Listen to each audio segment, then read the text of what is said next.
7. All right, Trevor, thanks very much on a beautiful November Saturday in Salt Lake City. ESPN College Football presented by Claude. And our matchup in the Big 12 Conference, these conference rivals who've never played each other until today. Kansas State on the road taking on the Utes of Utah.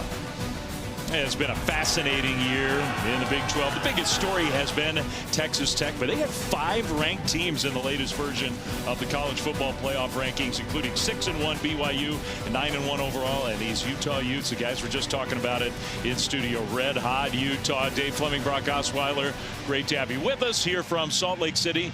Well, look, you and I, throughout the course of our broadcast, we're going to talk about the possibilities for the Utes.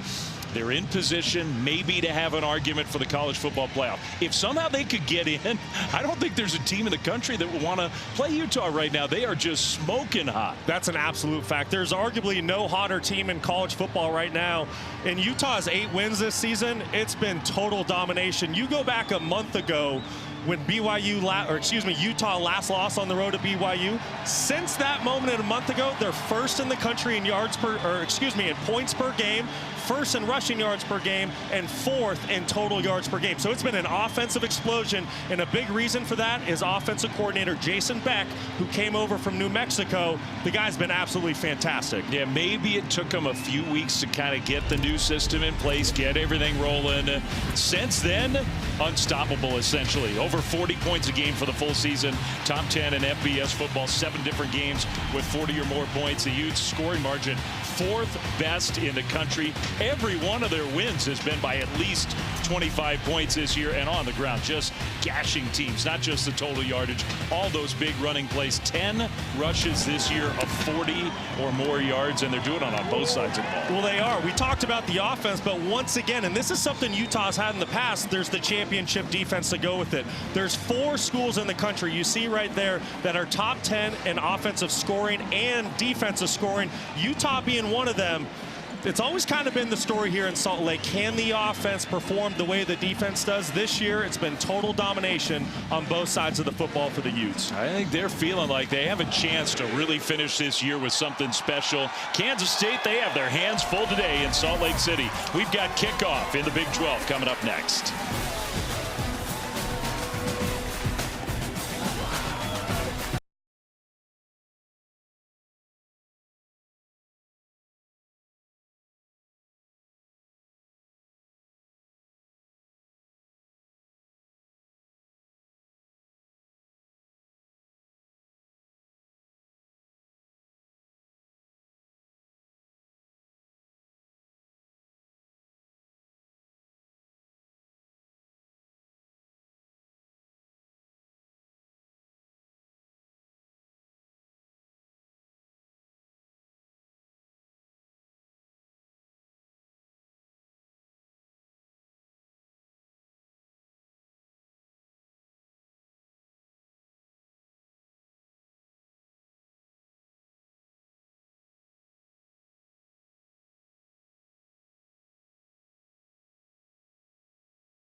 You're watching the Big 12 Conference on ESPN from Rice-Eccles Stadium, which will be full in the daytime hours. No night game here in Salt Lake City this week for Kansas State and Utah. Dave Fleming, Brock Osweiler, Stormy Buonantony is with us as well. And as we get ready for kickoff, let's send it down to Stormy.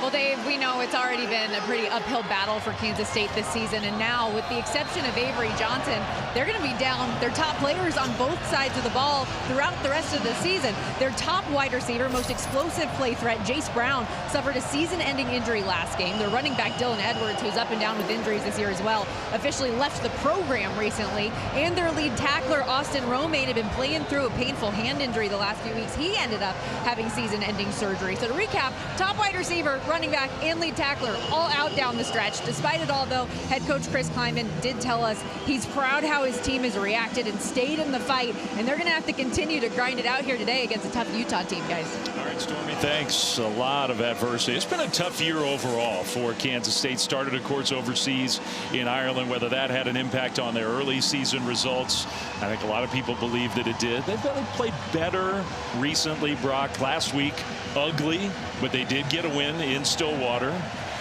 Yeah, nothing really pretty about the game a week ago. And you talk about the Kansas State season, you look at their record, 5-5. A lot of people around the country think that this is a much better Wildcat team. 3 of those 5 losses by just a couple points. It's been a really tough year for the Wildcats. Yeah, problem is now missing so many of those top players, as Stormy just detailed. But one guy they do have healthy is Avery Johnson, who came to Kansas State with so many accolades. He was one of the best quarterbacks in the country a few years ago, 2023 top 100 prospect. This is his 25th consecutive start. So Avery's got a lot of playing experience. He's climbing up the all-time record lists in K-State football history. He's had a solid year, not always perfect, hasn't had a ton of help with playmakers in the run game on the outside. He needs some help. And we'll see if he can get it here today as the Wildcats have the ball first to start this game. And a first play run to the left side, and Joe Jackson just had nowhere to go.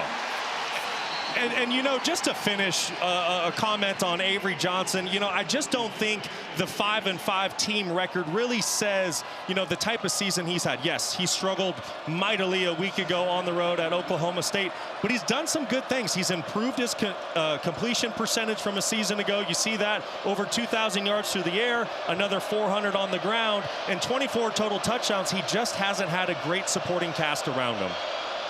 2nd and 11, first drive of the game for the Wildcats, and Johnson gets rid of it, and the ball's dropped. Well, to your point, Braden Lofton, that was right there, passed right in his hands, and that would have been a first down, a big play. Instead, it's going to be 3rd and 11. And just a critical error early in this football game. You have to stay ahead of the sticks. Great job by Johnson, recognizing the pressure, getting the football out. But you mentioned the drops. This is something that has plagued this offense all season long, and today at Rice-Eccles Stadium, a very tough atmosphere. You can't have those plays. Chris Klieman, we saw a quick shot of him, the longtime head coach in Manhattan, told us, if we don't lead the Big 12 in drops, I wonder who does. Now Johnson pressured and gets rid of it. Got hit as he threw the ball. Scooped up by Barton. He takes it in, but that's an incomplete pass. I'm certain of it, and they will blow the play dead. John Henry Daly got the pressure in. Well, communication has been an issue for this Kansas State offensive line. You go back to a week ago, they struggled against pressure with Oklahoma State, and this is just miscommunication. Who's gonna block John Henry Daly? This is a guy that has 9.5 sacks, which is 7th best in the FBS. You better know where Henry Daly is. It looked like Kansas State was trying to set up some sort of screen, but you still have to get a hand on the defensive end before you head out. And now they're going to throw a very late penalty flag. Intentional grounding, optics number 2. The ball will be placed at the spot of the foul. The penalty includes loss of down, 4th down. And Chris Klieman Right, very unhappy with that penalty. It took him a long time to talk about it. They decide it was intentional grounding. And I think that's a good call by the officials. There is a running back in Joe Jackson somewhat in the vicinity, but the ball looks like kind of hit 6 to 7 yards away from the running back. Pretty good call by the officials. But like I said, that is a mistake that could have been avoided if the offensive line just got a hand on Henry Daly as they work out for the screenplay. Sideline warning, Kansas State sideline. There's no yardage with this penalty. This is a warning. So I think Chris Klieman just got warned on the sideline. We're less than a minute into this game, and already the things that we've talked about with Kansas State, a drop, a huge drop, a miscommunication along the line, Avery Johnson just not getting enough help, and they got to punt the ball to Utah. So on 4th and 20 and pressure on the punter, fair catch signal made outside the 40-yard line. So excellent field position for this Utes offense, which has been just about unstoppable lately. Why? Part of it is so unique to have two quarterbacks both playing at a high level. Devin Dampier, who has accounted for 2 or more touchdowns in 8 of his 9 starts. He has been the starter. Bird Ficklin, though, the young guy, the true freshman from Muskogee, Oklahoma. How electric is this guy? So many big plays on the ground. He's thrown it effectively when they've given him a chance. And so Dampier will start with Wayshawn Parker in the backfield, and they'll give it to Parker, a huge hole. Right side run. That's just happening over and over again with the Utah offense. It is. We talked about it in the open. This has been one of the most dominant offenses in all college football, and a big reason for that, it's the 3-headed monster in the backfield. Not only is it Devin Dampier, it's Bird Ficklin, like you just mentioned, but Wayshawn Parker's been fantastic as of late. The last 3 games, he's gone over 100 yards from the backfield. They direct snap it to Parker, who kind of faked a jet sweep off the Wildcat look, and then just ran it straight ahead for a Utah first down. So you have a 3-headed monster in the backfield. You have a fantastic offensive coordinator in Jason Beck, but then look at the offensive line. You have 5 guys that returned last year as starters. You have 2 offensive tackles that are going to go in the first round of the NFL draft. This is a Joe Moore Award semifinalist group. That pass from Dampier high and off the hands of Dallin Bentley, the tight end, incomplete. So when you really combine all of those things, where's the weak spot with this Utah offense right now? You can't find it. They have fantastic tight ends. Ryan Davis at the wide receiver position, who also transferred over with Devin Dampier from New Mexico, having an excellent year. This is a high-flying, potent offense, and it's going to put a lot of stress on Kansas State today. He's going to give it a little fly sweep action, and beautifully defended by Kansas State. Man, what a play that was in the open field. The tackle for Daniel Cobbs for a big loss. Well, a big part of this game defensively for Kansas State is going to be the nickelback position. You're going to see it right here with Cobbs, and he has to set the edge. Otherwise, Daniel Bray, who got the football, I mean, he can take any football the distance, just a little over. He's a really fast track kid, 10-300. So great play by Daniel Cobbs to set that perimeter edge and force the 3rd and long. 3rd and 15, which, as good as Utah's offense has been, they're not really equipped for this. Dampier is going to keep it. Dampier trying to bounce it outside. Back into K-State territory. It's going to be 4th down and about 7 from inside the 45. We'll see. Well, this is interesting. You see a little bit of hesitation on the sideline. It's too far for a field goal. Obviously, going for it here on 4th and 8 wouldn't be the best decision. I think Kyle Whittingham wants to play the field position game early and try to punt this ball and pin Kansas State deep. Ryan Phillips, the punter, with the flowing locks out of the helmet. We'll try to put K-State's offense in a bad spot here. Sterling Lockett, we believe, is going to do most of the punt returning today. Fair catch made by Lockett at the 15. And that's where Kansas State's offense will get the ball back. Beautiful day here on the Wasatch Mountains in Salt Lake City. Back right after this.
Well, for Kansas State, part of the frustration of this 2025 season is the expectation level. They were a top 20 team coming into the year, ranked preseason number 17. They went over to Dublin.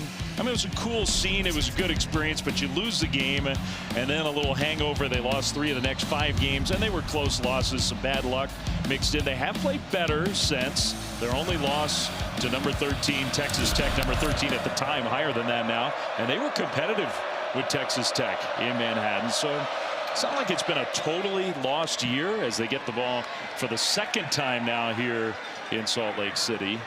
But the challenge today, Brock, is, and they complete their first pass of this drive without so many of those playmakers and the big weapons that they thought they would have. What's the formula? What's the recipe for pulling off an upset today? Well, it's not going to be pretty, Flem. If Kansas State's going to do anything here offensively today, it's just going to kind of have to be a ground and pound, kind of an ugly football game. I think early on in the game, you have to be willing to take those 2-3 yard carries, because the key to the whole thing for Kansas State is being in 3rd and short so Avery Johnson's legs can be a factor. Play fake, and then Johnson and his receiver were not on the same page. He just airmailed Jerron Tibbs out of bounds. It's 3rd and 5. And we've already talked about it. Kansas State, going back a week ago and early on in this football game, it's communication, and you can tell Avery Johnson just not on the same page with Tibbs. Avery thinks his wide receiver's going to run a go route. Instead, he sits it down. Communication is going to be paramount today for the Wildcats. They need to clean it up. And communication with the noise of Rice Eccles. It was interesting talking to Chris Kleiman because he's never been here before. And John Henry Daly, 9.5 sacks on the season. You have to know where he is at all times. He's getting into the backfield. That's where he is. Johnson slings it out, and that pass is caught for a first down.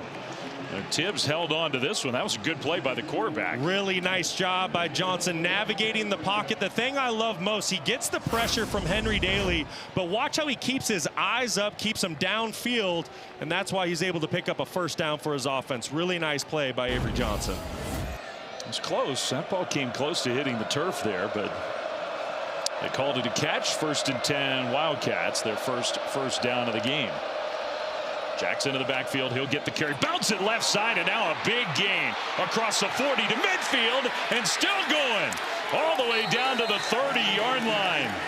The explosive run plays, which just have not been there very often for K-State. That's a huge one. Excellent job by Joe Jackson being patient. He gets the defense to commit inside, and then he bounces it outside with a great jump cut to pick up an explosive gain for Kansas State. This is exactly how Kansas State needed to start the game a week ago on the road against Oklahoma State. Their first 4 possessions resulted in 4 punts. So this is a good sign if you're a Wildcat fan. 44 yards on that run play, well into Utah territory. First down from the 30. Jackson still in the backfield, and he's going to get another carry, and this time John Henry Daly drags him down for a loss. Well, not only does John Henry Daly affect the pass game as a pass rusher, but you can see the tenacity that he plays with off the edge, hawking down the running back from behind. Fantastic instincts for Henry Daly. It's a pretty cool story, isn't he? He's sort of a self-made player, not a guy who's going to pop off in terms of the measurables and the just pure athleticism. He just turned himself into one of the better defensive players in the country. That's right, Flem. A young player that wasn't really seeing much playing time a year ago, met with defensive coordinator Morgan Scalley, and now he's made a huge difference with an offseason of improvement. K-State, another mistake up front. I think everybody went, but then the ball wasn't snapped. 5-yard penalty, 2nd down. Well, that's interesting, Flem, because it looked like Avery Johnson was using a voice cadence. You can see how his helmet's moving. There's no clap. There's no foot lift.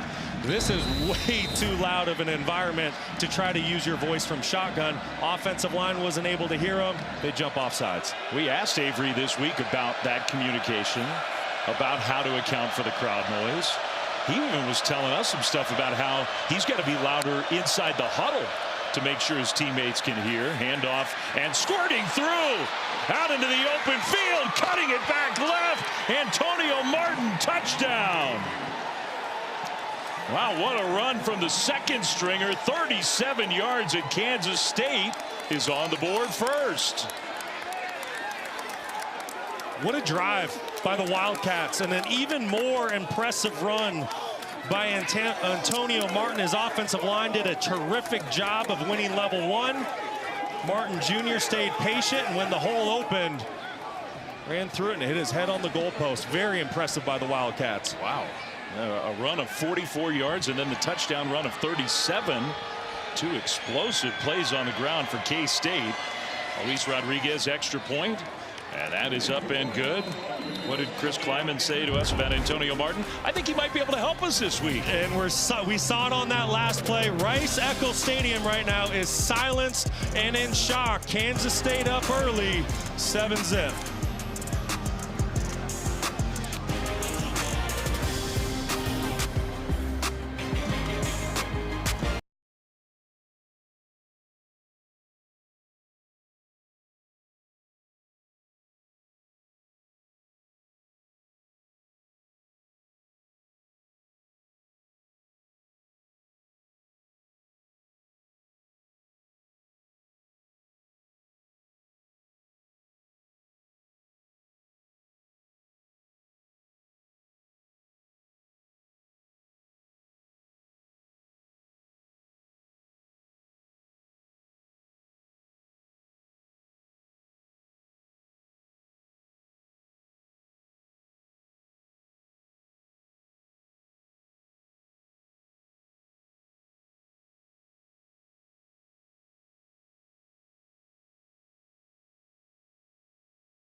ESPN College Football is presented by Claude, the AI for problem solvers.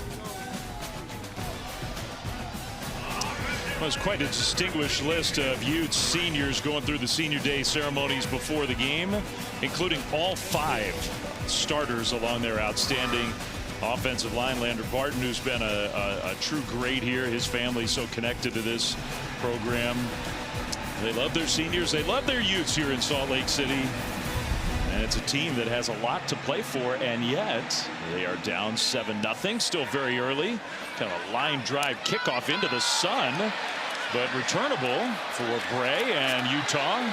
And he'll get it out across the 25 and about to the 30-yard line. So if you're sitting at home and you're wondering how Kansas State broke off 2 explosive runs on a top 10 defense, watch the individual effort by Andrew Lanegang and how he gets to linebacker Jonathan Hall late in the play just to get a glancing block on him. And ultimately, that's what springs Antonio Martin for the first touchdown of the game. Great effort up front by the 5 offensive linemen, the tight end, and then you can see the patience that both backs have displayed early in this football game. Lanegang almost like he blocked 3 different guys on one play. A little dump down from Dampier to Wayshawn Parker, the tailback.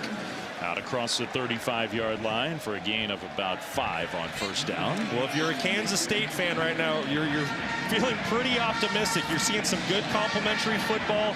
Your defense had a great first series out there, forcing a punt on this high potent offense by the Utes, and then you see what your offense is doing. We'll see if Utah can answer. Dampier keeps left side, trying to get around the corner, shoves a defender. My goodness, just tried to bully Gunnar Maldonado out of the way. Tackled a yard short of a first down. Tell you what, for Devin Dampier, only 5'11", 210 pounds, but he runs with physicality. It doesn't matter that he's been battling injuries all season long and he's banged up. You can see what this game means to him, and a great effort to get this to 3rd and 1. By the way, Bert Ficklin, the second quarterback who's been so dynamic, is in as a wide receiver. And I think he was in the wrong spot on that formation. So Utah may have outsmarted themselves there. Penalty flag was thrown. Ficklin was moving around. I don't think they were very organized.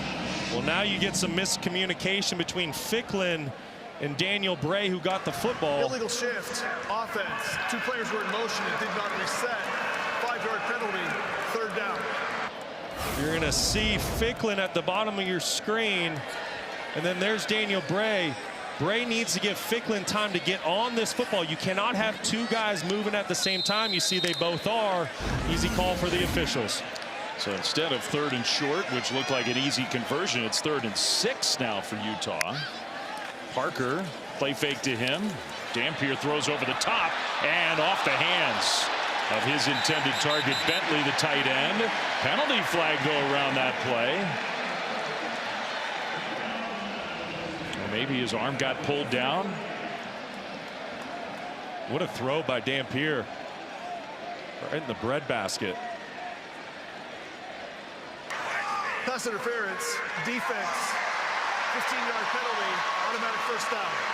Oh, he didn't get a number. Maybe Maldonado. No, it actually wasn't on Maldonado. It was at the very bottom of the screen. There was a big collision between a wide receiver and a defensive back. Which, yeah, keep your eye at the bottom of the screen. Anytime you grab the receiver like that, 10 yards down the field, going to be an easy call. Okay. So that really had nothing to do with the actual play, but a big penalty gives Utah the first down. And on 1st and 10, a gain of 1 for Parker. What disappointment for Kansas State. You're getting ready to get off the field, give the football back to your offense. You have all the momentum in the world, and it's poor technique that leads to a first down for Utah. Dampier rolling right, looking down, and will throw incomplete. His receiver fell down. I don't think that play had a great chance anyway. Ryan Davis, the intended target. Ryan Davis, not one that typically slips out there on the perimeter, has such great rapport and chemistry with Devin Dampier, coming over from New Mexico, having an excellent season, just shy of 700 yards on the year. It's interesting talking to the K-State folks coming into this game. There's like some incredulity about how teams were defending.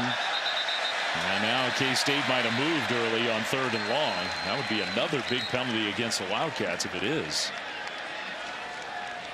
But the point was, like, why aren't teams loading up to stop the run and just daring Utah to throw the ball? Offside, defense number 91, 5-yard penalty, 3rd down. Jordan Allen with the penalty, so instead of 3rd and 9, it's about 3rd and 4. And what a difference that makes for an offense. Well, we're seeing it early. The question is, which one of these football teams is going to settle into the ball game? Utah and Kansas State both take a lot of pride in being some of the least penalized teams in the country. We haven't seen that early on today. Rogers leaves the backfield. Bray is in there. Dampier's going to dump it down to Bray with all that quickness. Made one man miss and then falls forward and might have gotten there. I think he did. That was a good job by the true freshman. Really good job of Daniel Bray fighting for extra yards, and then right tackle Spencer Fano able to get out on the perimeter, deliver a block. It's the second effort, though, by Bray that gets the first down for Utah. He's not a big guy. He's known for his speed, but he powered through that tackle and got the first down. Utes. Dampier keeps. Made one man miss. He's looking pretty spry here in the first quarter.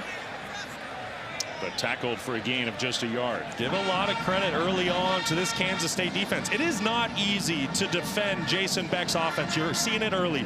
There's constantly jet sweeps. You got quarterbacks going the other way. Different personnel groupings. There's a lot of eye candy that's presented to a defense to try to force hesitation. But right now, defensive coordinator Joe Klanderman has his unit playing top-notch football. Fake to Parker. Dampier takes a hit and incomplete. He had Davis open, but the pressure came on the quarterback to force the incompletion. Just a step away from getting there, Ryan Davis was, but you're right, Flem. It's the pressure by Kansas State, and Asa Newsome. It's going to come right off the edge. That's Newsome, the outside linebacker. And that's what forces Devin Dampier to be a little bit inaccurate. And here we go again with a 3rd and 9. Can Kansas State force a field goal, get this ball back to their offense?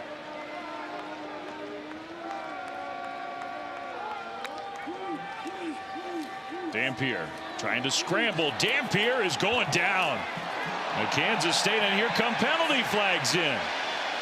Maybe a late hit on the quarterback. Kansas State, the penalties on this drive just are killing their chances. They've made some good plays, and it's just unnecessary. 52 right there. Ryan Davis comes in with the late hit. Personal foul, late hit with targeting. Defense number 52, 15-yard penalty, automatic first down. The previous play is under further review.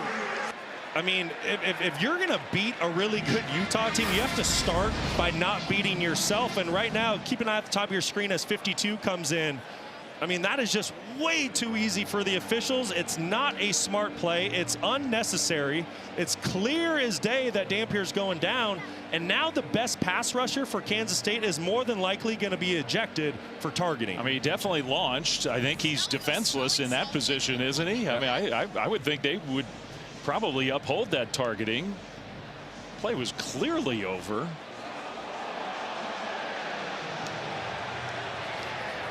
And you just got to think that this is a Kansas State football team that's just frustrated with how their season's gone. This is a team that was supposed to contend for a Big 12 title this year. Instead, they're sitting at 5-5. But regardless, you got to play smarter football than that. That was just unnecessary by Ryan Davis. They had the weird pass interference on 3rd and long that wasn't really a factor in the play at all, but gave Utah first down. They had the offsides on 3rd and long that made it 3rd and shorter, where Utah converted. Now this one, probably worst of all, just After inexplicable. Review, the ruling on the field of targeting is upheld. Number 52 is disqualified. Like, what are you doing? That one is just hard to explain. No excuse for that. I would just assume Chris Klieman is beside himself right now. I mean, we mentioned it. You're going to come in and create some sort of upset on the number 12 team in the country. You got to start by not beating yourself. And right now, that's exactly what Kansas State's doing in the first quarter. So Davis, I mean, it's a first down. It's a 15-yard penalty, and he's out for the rest of the game, as you called him, their best pass rusher. Bird Ficklin is back in, and he's going to come into the backfield alongside Dampier. And it'll be Ficklin who fakes it to Dampier, and then the freshman quarterback. His first carry of the game, and more penalty flags as the play was finishing. As it stood, a gain of 3, maybe 4.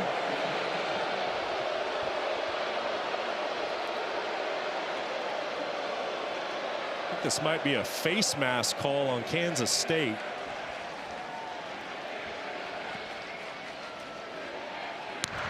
Personal foul, face mask, defense number 20. Half the distance to the goal from the end of the run. Automatic first down. Number 4 can remain in the game because the helmet was involved with the penalty. Ralph Ortiz committed the penalty. It's just poor technique. You know, you've had some self-inflicted penalties, and then you've had poor technique penalties early by Kansas State. This is one of the most mistake-filled drives I can ever remember for a defense.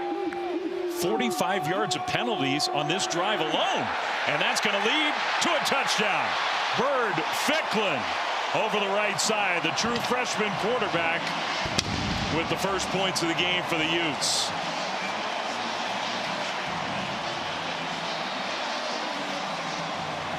I'm kind of at a loss for words as to how that drive unfolded. Just one penalty after another against Kansas State, gifting Utah the field. And that's not what Kansas State has done under Chris Klieman. I've mentioned it earlier, one of the least penalized teams in the country. Very uncharacteristic of the Wildcats. Extra point is up and good. And that ties the game. Yeah, what an outstanding year Bert Ficklin has had. We talked to his head coach yesterday, said no situation has been too big for the true freshman. Great answer by Utah.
PCs powered by Snapdragon X Elite processors feature blazing fast performance and next-level efficiency. Snapdragon, the heart of your PC. A beautiful time of year here in Utah. It is a little eerie to be here without snow up in the mountains. Dave Fleming, Brock Osweiler, Stormy Buonantony tie game 7-7 first quarter. Number 12 Utah and Kansas State. Devon Rice is going to watch it sail over his head, so that's a touchback as the Kansas State offense comes back on the field. An update in studio with Kevin Connors.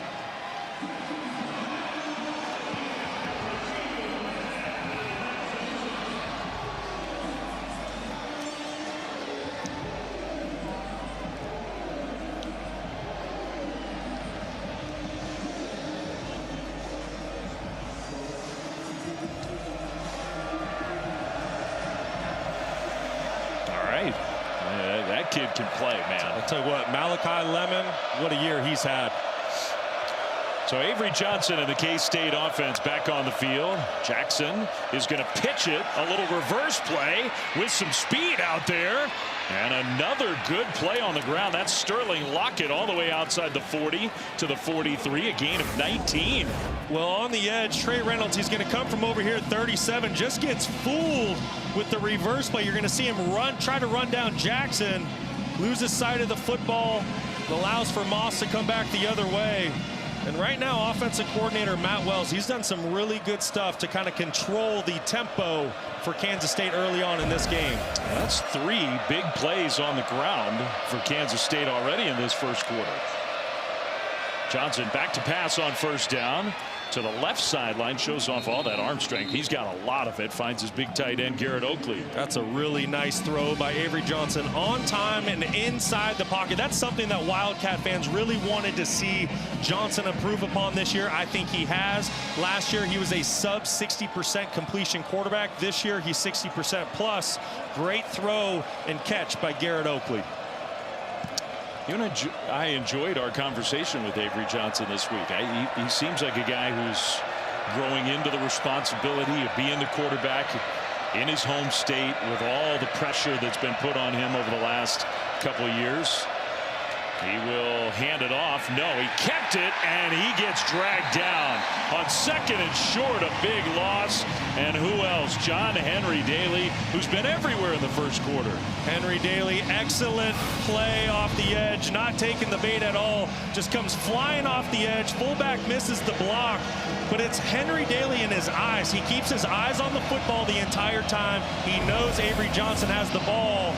And that's the play this Utah defense needed to get Rice-Eccles Stadium back in the ball game and this Kansas State offense off track. From 2nd and 2 to 3rd and 8 after the loss of 6. And K-State's going to burn a timeout. Play clock was winding down, late out of the huddle, having a hard time hearing, and they'll use a timeout, their first of the first half. Get organized for this 3rd down play coming up. By the way, coming up at 7:30 Eastern, while we have a moment to remind you, final game of our SEC on ABC triple header, number 20 Tennessee going down to Gainesville, taking on Florida in the Swamp. You can catch all the action over on ABC and the all-new ESPN app. Plenty of intrigue around the Florida program these days. The SEC, it's never boring. You think? Winning, losing, never boring. Meanwhile here, a lot of good things for this Kansas State team. Big underdogs on the road, coming off an ugly win last week in Stillwater. They've played much better, I think, overall in this first quarter, but now facing 3rd and 8. With as much man-to-man as Utah plays, I think you need to lean on your individual matchups. Right now, I like Garrett Oakley in the slot for Kansas State. Pressure comes. Johnson gets rid of it, took a hit, and the throw is caught. Tibbs with the catch across midfield. Man, Avery Johnson hung in there. That was an unbelievable job of Avery Johnson, standing tall and strong in the pocket, keeping his eyes down the field. He knows he's going to take a big hit. Boy, that's not a good sign for Utah. Let's go back to see if this is a catch. Yep, 2 hands under the football. But Avery Johnson standing tall and strong. I mean, staring right down the barrel. I believe that's Benny that delivers the hit. Gets a full head of steam before he makes contact with the quarterback. That's a big league throw by Johnson. And John Henry Daly, the guy down, you mentioned it, that is bad news. And you see there almost like a non-contact thing, and now not putting any pressure on his left leg as he comes off the field. That is not good. You just hate to see that. This is a guy that's having a breakout season, someone that didn't get a lot of playing time a season ago. He has 9.5 sacks on the season, which is 7th best in the FBS. Hopefully he's able to go to the sideline and get back in the ball game later. That would be a big loss. He has been their best player on the defensive side already. 4 tackles, 3.5 tackles for loss, and 2 sacks in this game already. It's the first quarter. Wow.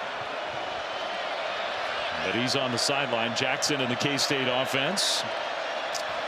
Next is quarterback Avery Johnson. He switches sides. He'll get the carry and cuts it back, makes a man miss, out into the open again. Jackson inside the 20, another big gain on the ground. Smith Snowden finally tackles him. Now that goes for 33 more yards. This is really impressive by the back right now, Joe Jackson and his offensive line. This is a football team coming into today's game. They've really struggled to run the football with any sort of consistency as of late, and especially to find explosive runs. Already the third explosive run on the day for the Wildcats. Great effort by Jackson. Runs of 47, 38, 18, 33. And Antonio Martin, who had that long touchdown run in the game. Johnson under center for first down inside the 15. Martin gets it, and he cuts inside with a nice move. Man, the running backs for Kansas State are making Utah tacklers miss. Jonathan Hall finally got him to the ground, but another nice run. It's a really beautiful run by Antonio Martin Jr. I love how he's a one-cut back. He sees the hole, gets his foot in the ground, gets vertical. You can see the stats. Season 137 yards on the ground, already 121 today here on the road against a really good Utah defense. They're averaging 13 yards a carry, Kansas State, in the first quarter. That's a wow. Martin stays in alongside Johnson. Extra tight ends on the left side. And they'll hand it off. No, a play fake. Going to the end zone. Caught. Touchdown, Oakley. What a catch by the tight end. And Kansas State goes back ahead. The offense is humming here on the road in the first quarter. Garrett Oakley, he's been the go-to guy in the red zone this season for Kansas State, and rightfully so. 6'5", 250 pounds. He's a mismatch with very soft hands. Really like that play design by Matt Wells. And Kansas State, they're here to play today. 13th career touchdown for Oakley. Chris Kleiman, was he on the turf? Penalty flag thrown. He already got warned for being out on the field. So it's almost like, was Kleiman apologizing? Receiver downfield. Offense number 56. 5-yard penalty. First down. Wow. So the touchdown gets negated for the ineligible man downfield.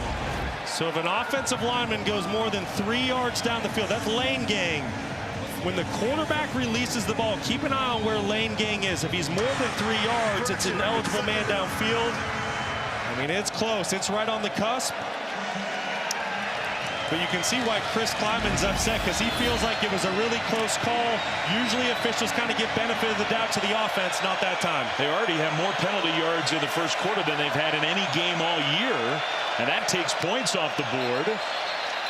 Now this play's going to be blown dead. Maybe against Utah.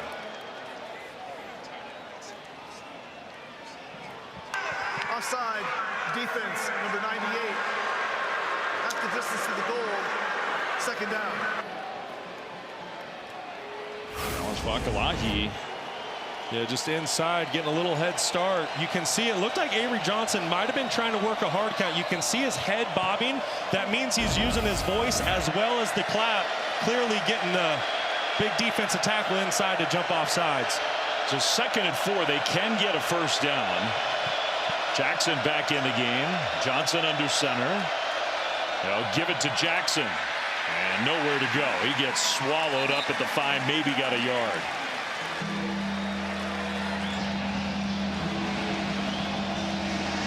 Remember, Kansas State, they can still get a first down here. There's still an opportunity for that, so don't be surprised. I think they're probably going to let the clock run down and get to the end of the quarter and discuss this on the sideline, but they might keep it on the ground here in order to try to get it to 4th and short or just pick up a fresh set of downs. Well, it looks like that's exactly what they're going to do. A first quarter where Kansas State has to be pretty pleased with the way this game has gone. Without a doubt. Outside of the 7 penalties, this is exactly how Kansas State wanted to play this football game. Oh, yeah, there are those. Just 7 of them. Other than that, though, the Wildcats have come to play. And the ground game has been explosive. That's what we've been saying lately about Utah. But the Utes, they have their hands full here today with Kansas State. End of quarter number 1.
That game in Salt Lake City, back here with Kansas State head coach Chris Kleiman.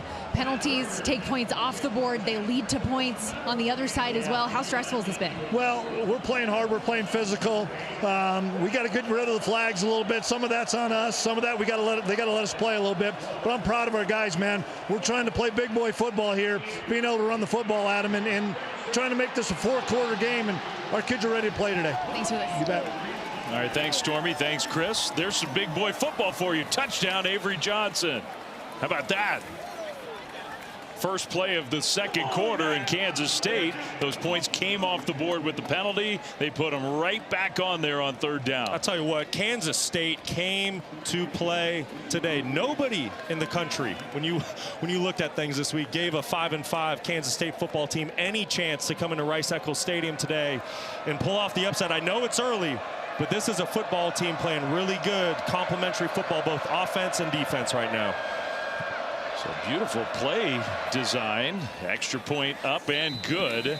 And Kansas State is ahead 14-7.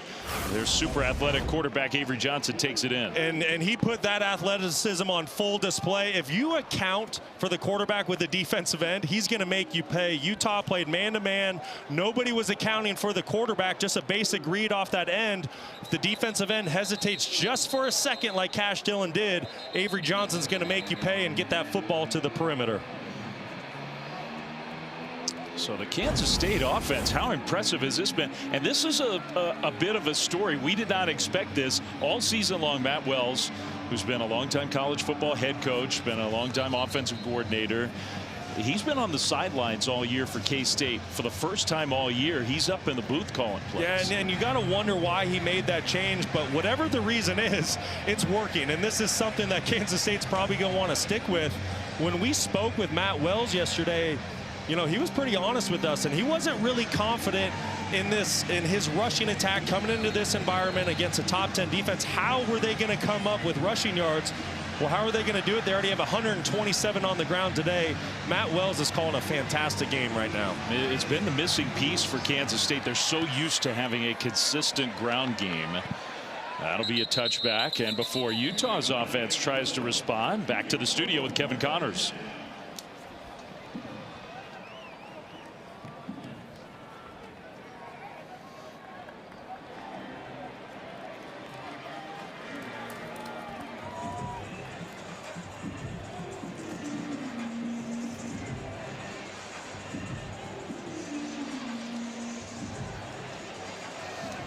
That feels like the most important game of the week in college football in terms of college football playoff implications. Penalty flag on the first play from scrimmage and a big run. This is Nate Johnson, not Wayshawn Parker, but Nate Johnson. We'll see what the flag is. As of now, it's a gain of 11. This game would have a lot of playoff implications if somehow Kansas State pulled off an upset. There is no foul on the play for illegal substitution.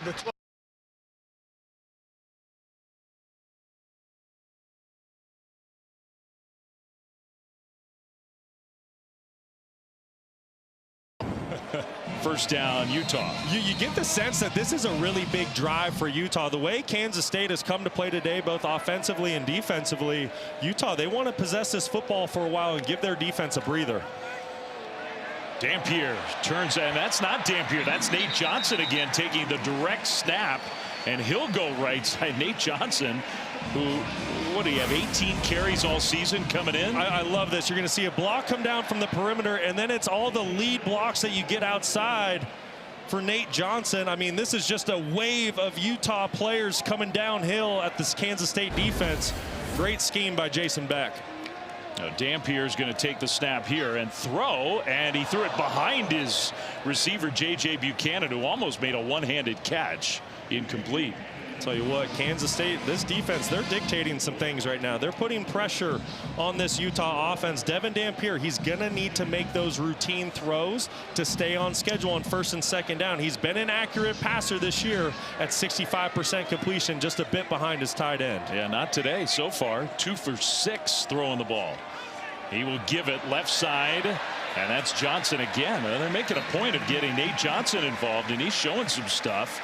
across midfield into K-State territory, a gain of 8. There's just so many talented offensive players for this Utah team. It doesn't matter if you're giving the ball to Nate Johnson, Daniel Bray, Nakari Rogers, Wayshawn Park. I mean, I could go on and on and on. You talk about both quarterbacks. There's just so many guys, and that's one of the things that makes it so difficult for a defense to defend. There's always fresh legs in the backfield for this offense. Extra lineman on the left side. Parker is going to take the snap and run left, and Wayshawn Parker gets the Utah first down. Just too many big bodies over there. That's hard to stop. Well, it's the big bodies along with all the eye candy that's presented. It's almost every single play you're seeing a shift and then some sort of jet motion. Whether they give that ball to the receiver or not, it causes hesitation at the linebacker and safety positions, and then you combine that with a mauling offensive line. That's why they're rushing for 278 yards per game. Dampier, we're going to throw it again. This time he's got a man wide open out in the right flat. And a catch and run. Good enough for a first down. Is that Creed Whittemore?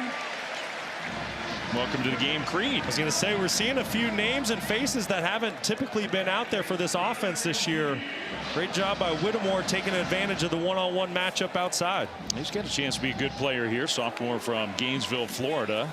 Transfer from the SEC. Parker, big hole, straight ahead and inside the 25. Starting to cash Kansas State on the ground now, gain of 6. Well, and it's also the tempo that Utah is playing with. Okay, so they're getting the pass game going from the pocket. They're rolling the quarterback out. Then there's the jet sweeps. Then there's the downhill stuff. Just so many things coming at you if you're a defender, and combine that with tempo, it's really tough to stop.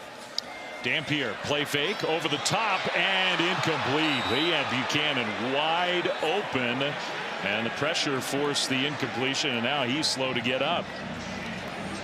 Tell you what, Cobbs is making some plays for this defense today. He's going to come on a corner blitz, and that's why Dampier is not able to hit the open tight end down the field.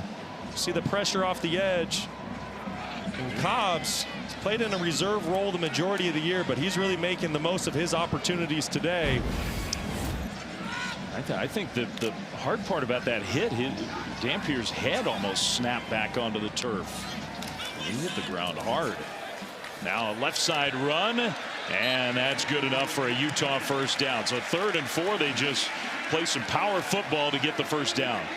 And power football at its finest. That offensive line, I tell you what, they are just dictating this football game right now with their strength and power. Watch how they're just moving that Kansas State defensive front.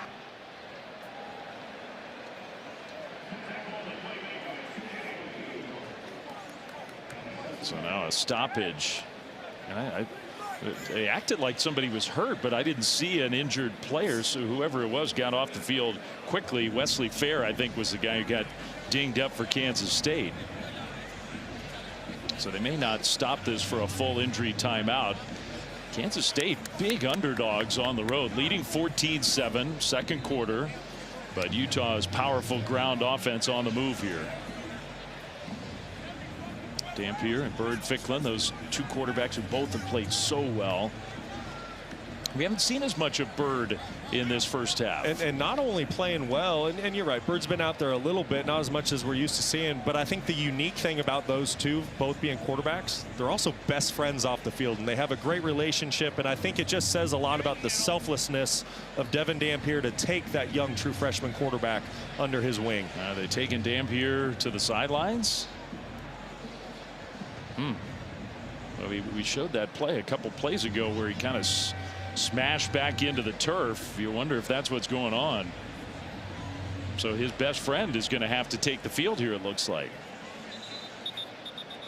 Bird Ficklin, who's really a cool story, under-recruited guy, actually was recruited but not offered by Kansas State, has been spectacular when Utah's given him chances.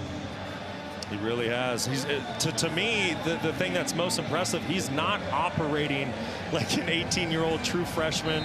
The lights haven't been too bright. No moment's been too big. And last week he set a quarterback program record on the road with 166 rushing yards. He has a rushing touchdown already today. He's going to carry it just in the game. And Bird Ficklin inside the 10, down to the 5 or close to it. Every time he touches the ball, something good happens, it seems. I was going to say, he's just a special football player. To be a true freshman and make plays like this, watch the vision, watch the cut. It's also the strength. He had a 70-plus yard touchdown run a week ago where he delivered a stiff arm. This kid's special. There he goes again. Ficklin, end zone touchdown. Well, he's only played a handful of snaps in this first half. He's got both of the Utah touchdowns. That one from 6 yards out. There may not be a program in the country that has 2 guys who are playing at such a high level at the quarterback position like the Utah Utes. That is a good problem to have if you're a head coach. No kidding. Which talented quarterback do I want to play? Devin Dampier, Burt Ficklin. And I think the most impressive thing about the 2 of them, neither one cares. They just want to see their team have success and win ball games. And 2 very talented players.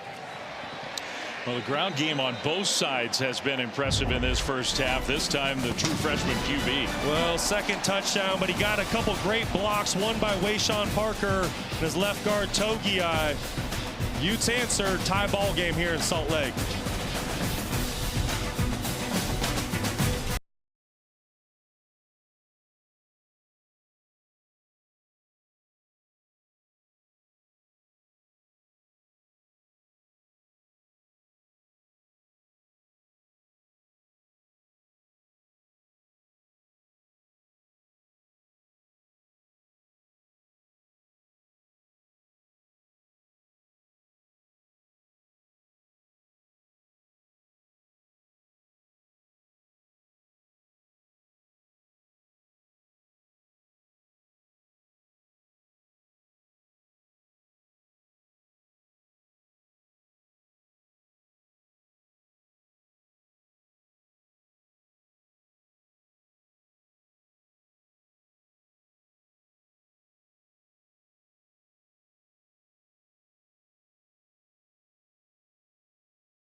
The college football playoff selection show, the bracket will be filled. Judgment Day is here. Utah up to number 12 in those most recent college football playoff rankings. Figure they got to get to 10, maybe 9. And then they've got a real, I mean, they have an argument now of being one of the best 10 teams in the country. They definitely need a little bit of help, but they better start with winning today, because right now they have their hands full with the Kansas State Wildcats. It all goes away if they don't get a win here today. Let's go down on the field to Stormy. Well, right before the Utah touchdown, we saw starting quarterback Devin Dampier have to enter the injury tent. He was in there and evaluated very briefly before coming back out and sitting right back on the bench next to Bird. No one took his helmet, so it looks like he's okay. And Brock, you mentioned earlier how close these two are. It would be so easy for a veteran quarterback who's dealt with some injury issues to give the cold shoulder to a young quarterback who's playing so well. Ficklin said what makes it work with them is that he knows his role and Devin knows he's QB1. They are so close, they talk through everything. Well, no doubt about it, Stormy. That is a very special and rare relationship for two quarterbacks. Not just like supportive of one another or helpful or friends. Like literally, they both say we are best friends with one another. Yeah, to the point where it was great hearing from both of them this week. If they're not around each other, I guess they FaceTime up to 5 times a day. Like it's just, they're constantly with each other and just two great teammates. On 2nd down and 4, handoff, and Jackson stopped short, so it's going to be 3rd and 2 here. For this Kansas State offense has been really impressive. And they scored 14 last week in the whole game against a struggling Oklahoma State team. Been much better today, but this is a big play. Oh, huge play here, but this is exactly where Kansas State wants to be on 3rd down. When you're 3rd and 3 or less, that means Avery Johnson has the ability to keep the football and use his legs in 3rd and short. Don't be surprised if you see some sort of design QB run. And this is where Kansas State staying in the huddle very late, then to the line quickly. Part of their strategy maybe here on the road. Johnson keeps it. Johnson straight ahead and with some strength. He got the first down to look well. One of it. No. Wow, spotted short. Man, he looked to me like he got it easily. And maybe the knee was down. I don't know if that's a great spot by the officials. We'll see here on this replay. I sure thought from up here it was a first down. Wow. Where is the football when his knee first touches the turf? If I'm Chris Kleiman, this is one I might want to look at upstairs. Now that looked like a really tough spot for Kansas State. They're going for it anyway, and now whistles, and I think they are. The previous play is under further review to see if the runner gained the line's gain. All right, so they're going to look at it. We'll step aside. We'll give you one look before we go to the commercial break. Was his knee down? Where's the ball? Looked like a first down. We'll see.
Well, count me as very surprised. They upheld the spot on the field. It looked to me like Avery Johnson clearly had the first down. You got to get right to that 35. Knee down there. I mean, isn't the ball a half a yard ahead of the 35? Well, I sure thought so. And I understand you need clear and obvious, indisputable video evidence to overturn it. And I thought we had it there. I'm calling that clear and obvious, but I'm not the one who makes the decision. So they're going for it on 4th down in their own territory. Johnson, handoff, and they'll get the first down and more. Jackson, there he goes. Nobody's going to catch him. Joe Jackson, touchdown, Kansas State. 66 yards. And in a weird way, the call that went against him, I think, helps him. Well, listen, when you're playing a Morgan Scalley defense, in these situations, it's going to be an all-out pressure. Watch how everyone is up here. It's man-to-man outside. So if a running back can break through that first level, there's no one there to make the tackle. Excellent job by the offensive line and tight ends to secure that line of scrimmage. And then Joe Jackson does the rest. They have 196 rushing yards already with 9 minutes to go in the first half. Extra point here is up and good. And the point I was making, if it's first down, you don't have that kind of defense that you're describing. They didn't get the call, and this is what the result was. That's right. Matt Wells has found a chink in this great Utah defense's armor. Right now, K-State is dictating this football game.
Well, the Taco Bell Live Más student section, only one student section can claim the title of Live Más student section of the year. Who will take home the trophy this year?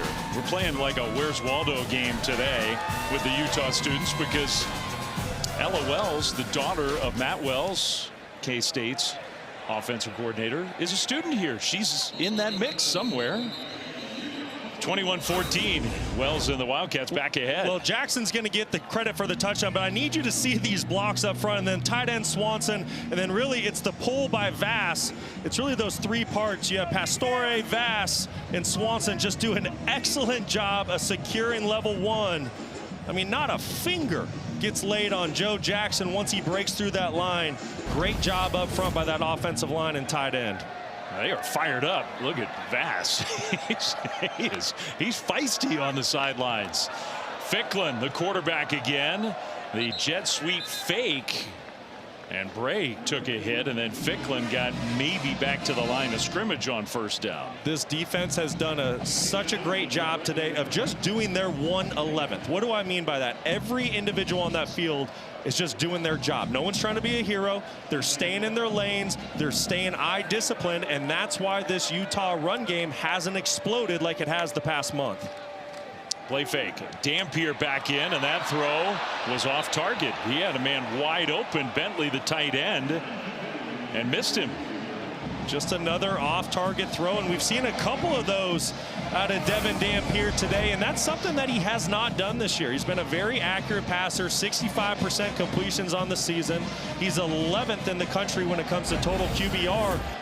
But like I said, he's had a couple errant throws this afternoon. That's pitch and catch stuff there. He's 3 for 9, Dampier is. So now 3rd down and 9. The K-State defense has a chance to get a stop. Pressure picked up. Dampier's going over the top left side, and the pass is caught. What a catch and what a pass. J.J. Buchanan, the young tight end. Though Dampier much better that time for the big play. What a throw. What a catch. J.J. Buchanan. He's a tight end, 6'3", 225 pounds. He's matched up on a cornerback. Once again, that is a tight end that looks like a wide receiver running down the field. But how about that throw by Devin Dampier just when the Kansas State defense was challenging the quarterback? It was man-to-man coverage across the board. They brought pressure. They said, hey, beat us with your arm. You've been inaccurate today. Dampier delivers a beauty down the field. And the true freshman tight end from Las Vegas with the 60-yard reception. There was a penalty on the play against K-State, declined, so they keep the long play, and back inside the 15. Direct snap to Parker, and he gets swallowed up. Maybe got to the line of scrimmage. Travis Bates made the play. Kansas State playing without Ryan Davis, maybe their best defensive end pass rusher. Targeting, got ejected from the game fairly early in the first quarter. Well, that's a huge loss for a defense. And then when you add the fact that leading tackler Austin Romaine, the great linebacker, is also out of the game, makes this defensive performance even more impressive right now. Good throw from Dampier that time to Whittemore, who's been involved in the offense in this first half. And that shoved out of bounds inside the 10 to set up 3rd down.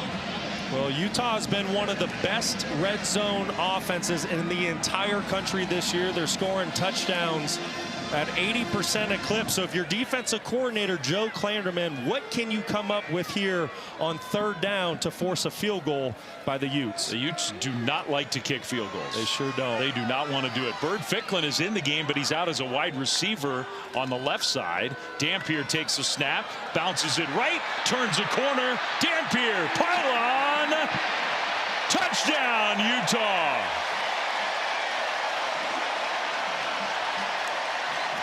The 3rd quarterback run for a touchdown for Utah in the first half, but the first one for Devin Dampier. Let's make sure he got in. Great individual effort. Oh yeah, easy touchdown. And it just makes it even more impressive because the Kansas State defense was in position to make a play. Nobody was out of position on that 3rd and 4. But it's the individual effort by Devin Dampier, the vision, the speed, and athleticism. What a play. Extra point is up and good.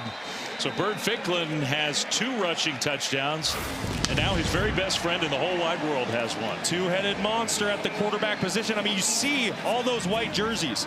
The gap integrity is exactly where it needs to be, but it's just the athleticism of Dampier and the want to go make a big time play for his offense to tie up this ball game. Just so impressive. These Utah quarterbacks truly are extra running backs. That's how good they are, both of them, in the ground game. What a first half. Yeah, and then it just so happens that those quarterbacks slash running backs can also throw dimes down the field 40 yards. And now you're seeing why in the last month of football, this Utah offense has led the nation with 51 points per game. They're just so explosive. Last week they went to Waco. Now Baylor is a team coming into the year expected to be a contender in the Big 12 Conference. Utah went to Baylor and rushed for 380 yards. Yeah, and Bird Ficklin, he was 166 of those. Set a school record for most rushing yards by a quarterback in a single game. And whether it's Dampier, whether it's Ficklin, Wayshawn Parker, it doesn't matter. This offense can score anytime and from anywhere. Back and forth we go. We still have 6:51 to go in the first half, and it's 21-21. With more than 400 yards of offense on both sides. How about time for our Never Settle, brought to you by State Farm. Well, how about this Wildcat rushing game today? This has really been an area of worry for this football team this year, but not today. 196 rushing yards already here today in the first half. It doesn't matter if it's Johnson, it doesn't matter if it's Joe Jackson or Antonio Martin. All three of them have been big-time contributors. I think you need to give a ton of credit to the tight ends and offensive line, because right now they are opening up gaping holes. Runs for 47 yards, 37 yards, 33 yards, 66 yards. Jackson gets it again, hits the hole, and gets dragged down close to the 30-yard line on the first play of this drive, after Chris Kleiman said to us, you know, the missing piece for us has been no explosion in the run game. Yeah, well, I would say Matt Wells figured that out today. You can see that explosiveness. And remember, this is an offense a week ago that went on the road to an Oklahoma State team that's really struggling. And their first 4 possessions of the game were all punts. Certainly not the case today for Kansas State. Defensive player Jackson Benny, who's been a really good performer on the defensive side, already missing John Henry Daly.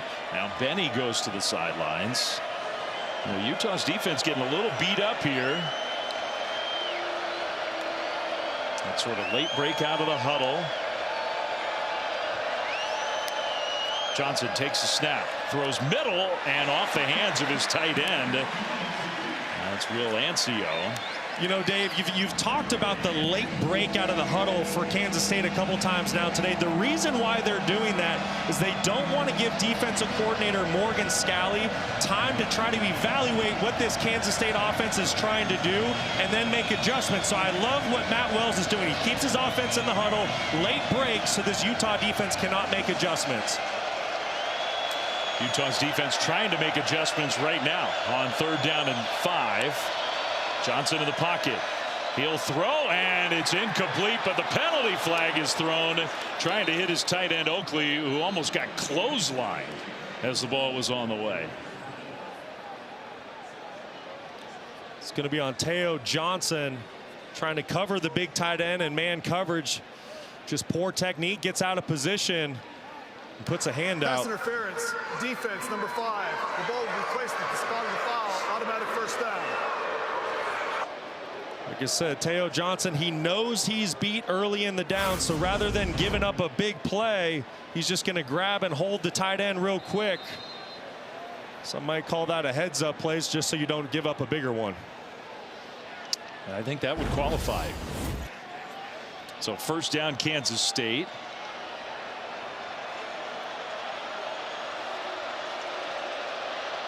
From the 35, Martin empties the backfield. Avery Johnson is going to take off. Johnson with that great speed. Another big run for Kansas State. There he goes. Johnson inside the 10. Finally shoved out of bounds. And the Utah fans are just stunned. Well, Avery Johnson can be deadly with his legs. You're going to see him motion. What does that leave? It's going to leave one defender in the box. The offensive line does a great job of getting up to the linebacker. And Avery Johnson, he is just too fast. If he gets out in open space, he's going to make you pay. Wow. 58 more yards on the ground. They are destroying this excellent Utah defense with the ground game. Now remember, Garrett Oakley, he's been the go-to target in the red zone for Kansas State this season. Under center, Johnson hands it off. Martin straight ahead and got a yard, maybe 2 on 1st and goal. It's sort of hard to.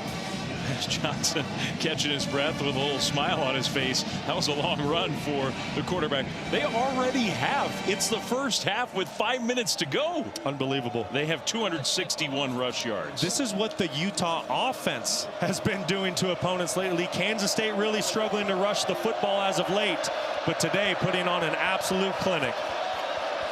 All the tight ends in motion. Pistol formation, play fake. Johnson now scrambling, throws across his body, and wow, incomplete and almost intercepted. Jackson Benny got back on the field and made a nice play. Good play by Benny. I thought he got away with a little bit of contact early in the down, trying to cover the big tight end, but excellent job fighting back late in the down, getting a hand on the football, and almost made a big time interception. So now it's 3rd and goal. You got to wonder what Chris Kleiman's thinking. Did he tell Matt Wells that this is 4-down territory? If it is, don't be surprised if Kansas State keeps the football on the ground. If it's not, once again, Garrett Oakley's going to be the go-to target. And with the play clock winding down, smart timeout, I think. Under 5 minutes to go. Johnson is a little cranky. He wanted that play a little faster, but use the timeout because this is a big play coming up. Tie game late in the first half. Tomorrow, 10 a.m. Eastern on ESPN, you can catch NFL Countdown. Lots to talk about. Live coverage, in fact, tomorrow from Arrowhead. Rams saved Baker Mayfield's career. It's kind of an intriguing story. It doesn't sound right, but it's true. You got Moss, Randy's best catches of the week. That's NFL Countdown tomorrow. Then Monday, you got the Panthers and the Niners from Santa Clara on ESPN. Peyton and Eli will have the all-cast on ESPN2. Panthers, Niners, the Christian McCaffrey Bowl on Monday night. Yes, it is. Going against his former team. This is a really big situation for Kansas State. You have Utah somewhat on the ropes. I think you have Utah surprised. I don't think anyone expected this to be a 21-21 ball game here in the second quarter. What does Morgan Scalley come up with here? In the past, he's always been a guy in these situations. He wants to play man coverage and bring pressure. So if I'm on the other side and I'm Matt Wells, I'm going to call my best man-to-man beater. I'm actually going to call 2 plays in the huddle, 1 for man, 1 for zone. But whatever I do, I want to make sure this football stays in Avery Johnson's hands.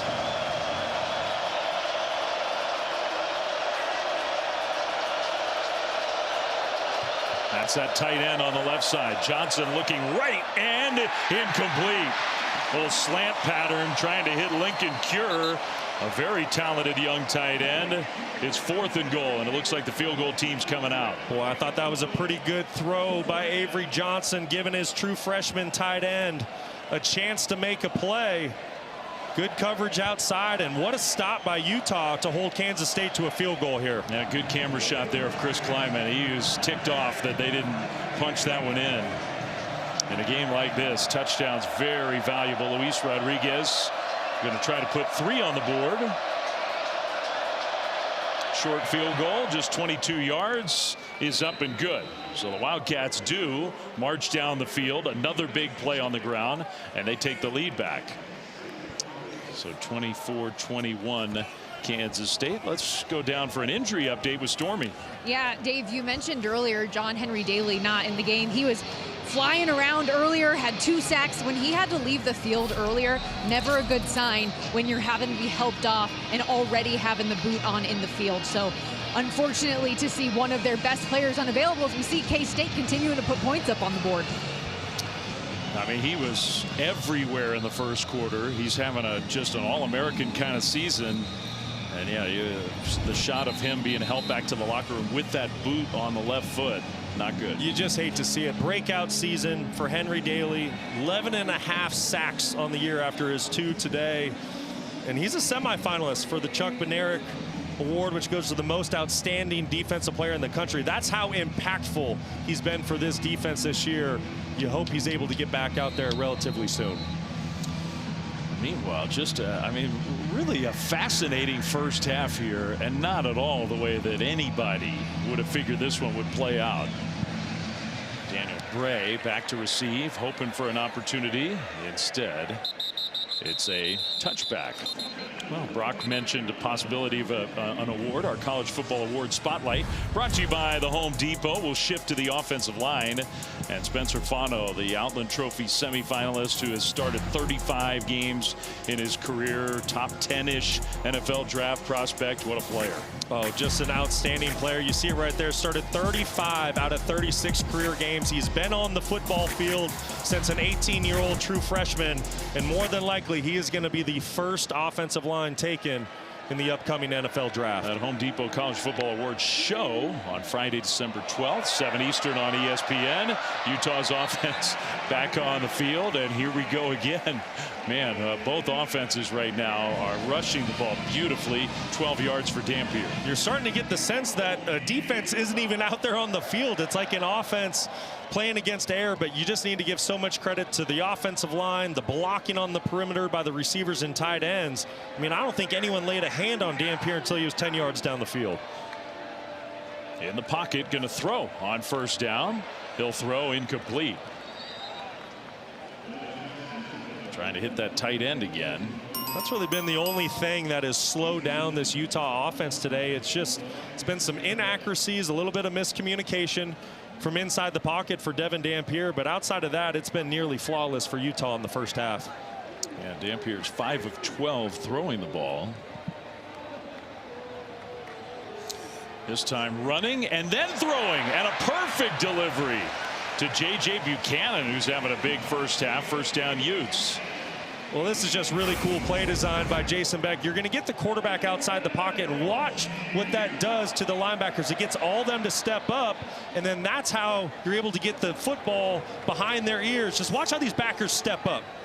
I mean, so it makes it so difficult on a defense to be right. They run an option play. I mean, they have so many different looks in this offense. They run option, they run sweep game, they run quarterback draw. Well, and that's what I'm saying. There's so many things presented to a defense. So how do you want to defend it? It's just so difficult to be right. I mean, go back to the play I just drew up. If you don't commit as a linebacker, well, Dampier's going to run it for 6, 7, 8 yards. If you do commit, now you can't be right because he's throwing it behind your head.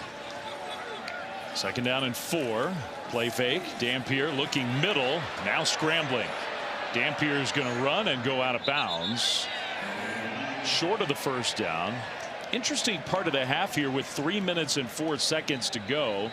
I mean, Utah wants points, however they can get them, and maybe a Kansas State player Officials down on that for an injured far defensive sideline, player. by the way. Malcolm Alcorn Crowder, slow to get up, defensive lineman.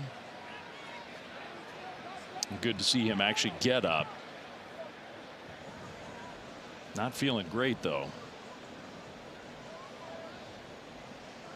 The junior from Brockton, Massachusetts. Good player, someone that's been getting more playing time as of late. Every single time he steps foot on the field, just gets better and better. When you talk about injuries, this is just a defense that's been decimated. Ryan Davis knocked out of the game in the first half for targeting. We mentioned Austin Romaine, the leading tackler at linebacker. He's out. Had some issues in the secondary. So they're thin right now. Well, hopefully Malcolm's all right. 3rd and 4 coming up here for Utah. And how critical is this? Because if you're Utah and you don't pick up this first down, now you're giving Kansas State an opportunity with plenty of time before half to go get more points. This is critical, and I would not be surprised if this is 4-down territory with Utah the way they're running the football today. I would not be either. Both quarterbacks are in the game now. Ficklin and Dampier. Dampier comes in motion. Ficklin takes the snap. Ficklin with the run. First down, Utah and more. Man, is he hard to tackle.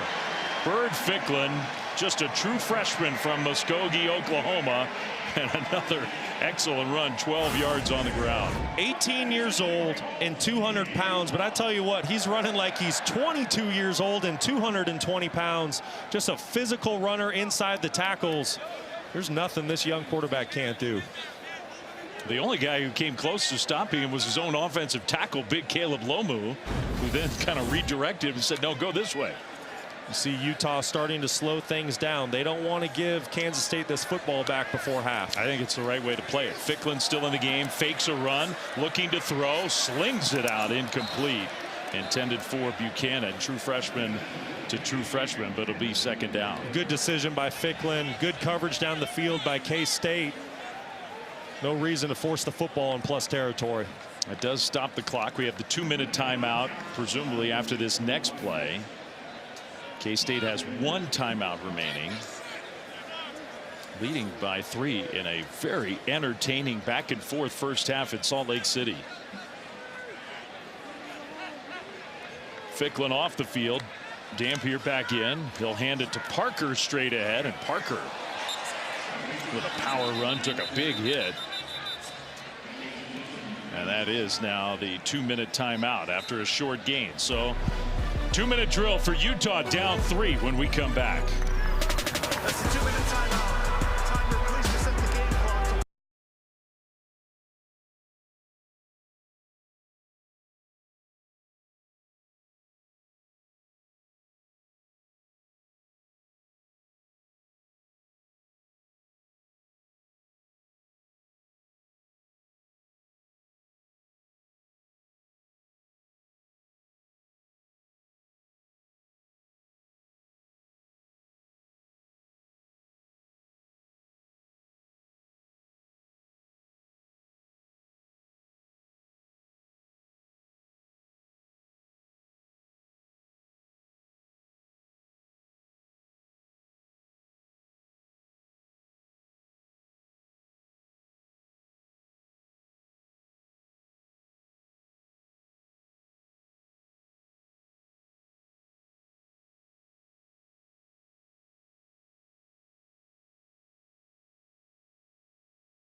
Oh, that sounds a little scary. Thank you, Kevin. We'll look forward to that. And if you're flipping over to this game from one of those others that is at halftime, 261 rush yards allowed by Utah.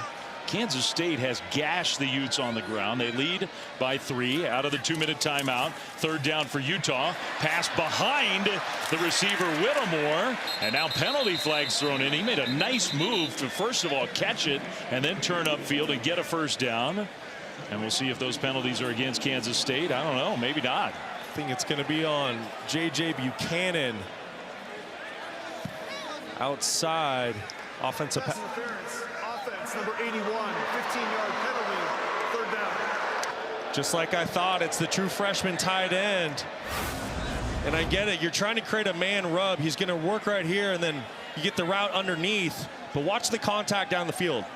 Anytime you put your hands into a defender's chest, that's just going to signal to an official that you're blocking. You're not actually running a route. You might, if you're a Utah fan, think it's a little ticky-tack, but Buchanan needs to use better technique there and just run the defensive back off. That's a big penalty. Instead of a 1st down, it's 3rd and 22, maybe out of field goal range. Dampier across the middle, incomplete. He threw it behind Dallin Bentley, the tight end. What a sequence that was. I mean, now 4th and 22. It's massive. And now Kansas State gets the football back. 1 timeout in their back pocket. Plenty of time to go get points. And if you're Kyle Whittingham and this Utah fan base, you're just sitting here saying, what is going on? I thought we were playing a Kansas State team that's 5-5. 5-5, down and out, coming off an uninspiring performance last week. And yet here they are on the road against number 12 Utah.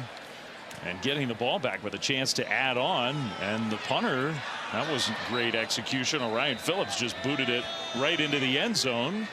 And Kansas State will start at the 20. Well, this was a run game coming into this game today that really didn't have many explosive runs. And Joe Jackson and the offensive line for Kansas State certainly changed that on the 2nd possession here today. You see the explosive run. And then later on, there's a 4th and short. Kansas State decides to go for it. Utah brings an all-out blitz. Offensive line tight ends do an excellent job of securing the line of scrimmage. And Joe Jackson just needs to go hit his head off the field goal post because the blocking is so good. Not a single finger laid on him. An excellent day today.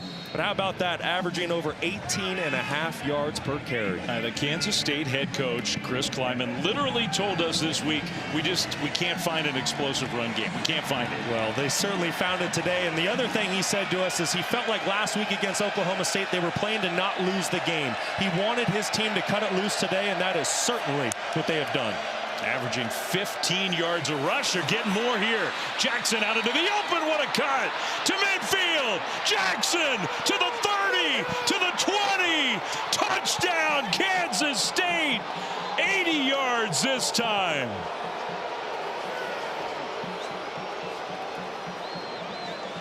Incredible. They've done it again. 341 rush yards. It's not halftime.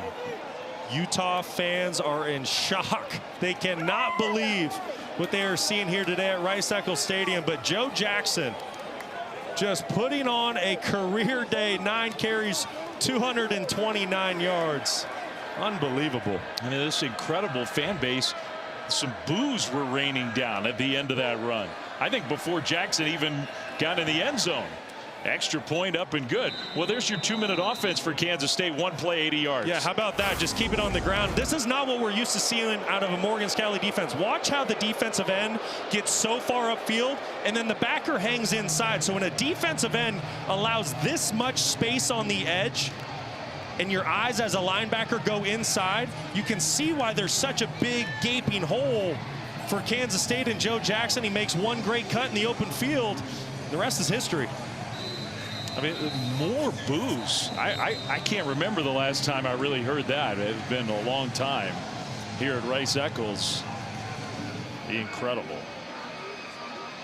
You would think Kansas State is the football team ranked number 12 in the country, trying to get a college football playoff bid. Avery Johnson just loving what his offense is doing, and you need to give them all credit.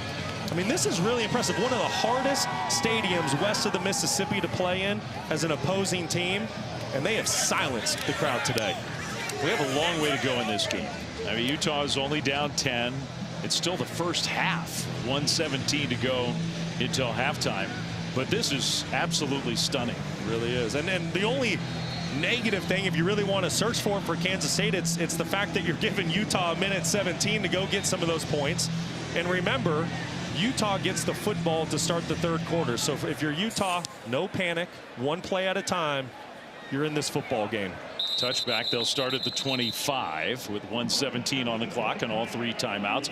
Tuesday night on ESPN, the all-new ESPN app, we've got the exclusive reveal of the next college football playoff top 25 rankings. Reese and the guys will break it all down top to bottom. An interview with the committee chairman, project the 12-team field. That's Tuesday, 7 Eastern.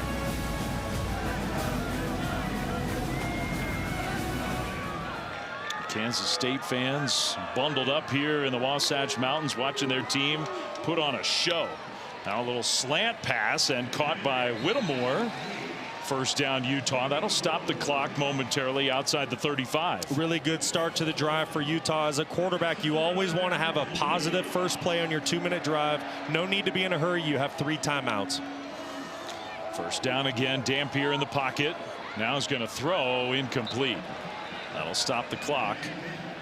It's a really good play by Dampier just to get rid of that football. Pocket's starting to break down. You don't want to take a sack and lose precious field position, have to burn a timeout. Now, if you're Dampier, you have to keep in mind, as much as you want a touchdown on this drive, your field goal kicker, Dylan Curtis, he's got a big-time leg. So if you can just get to the 40-yard line, you're going to have a chance for points before half.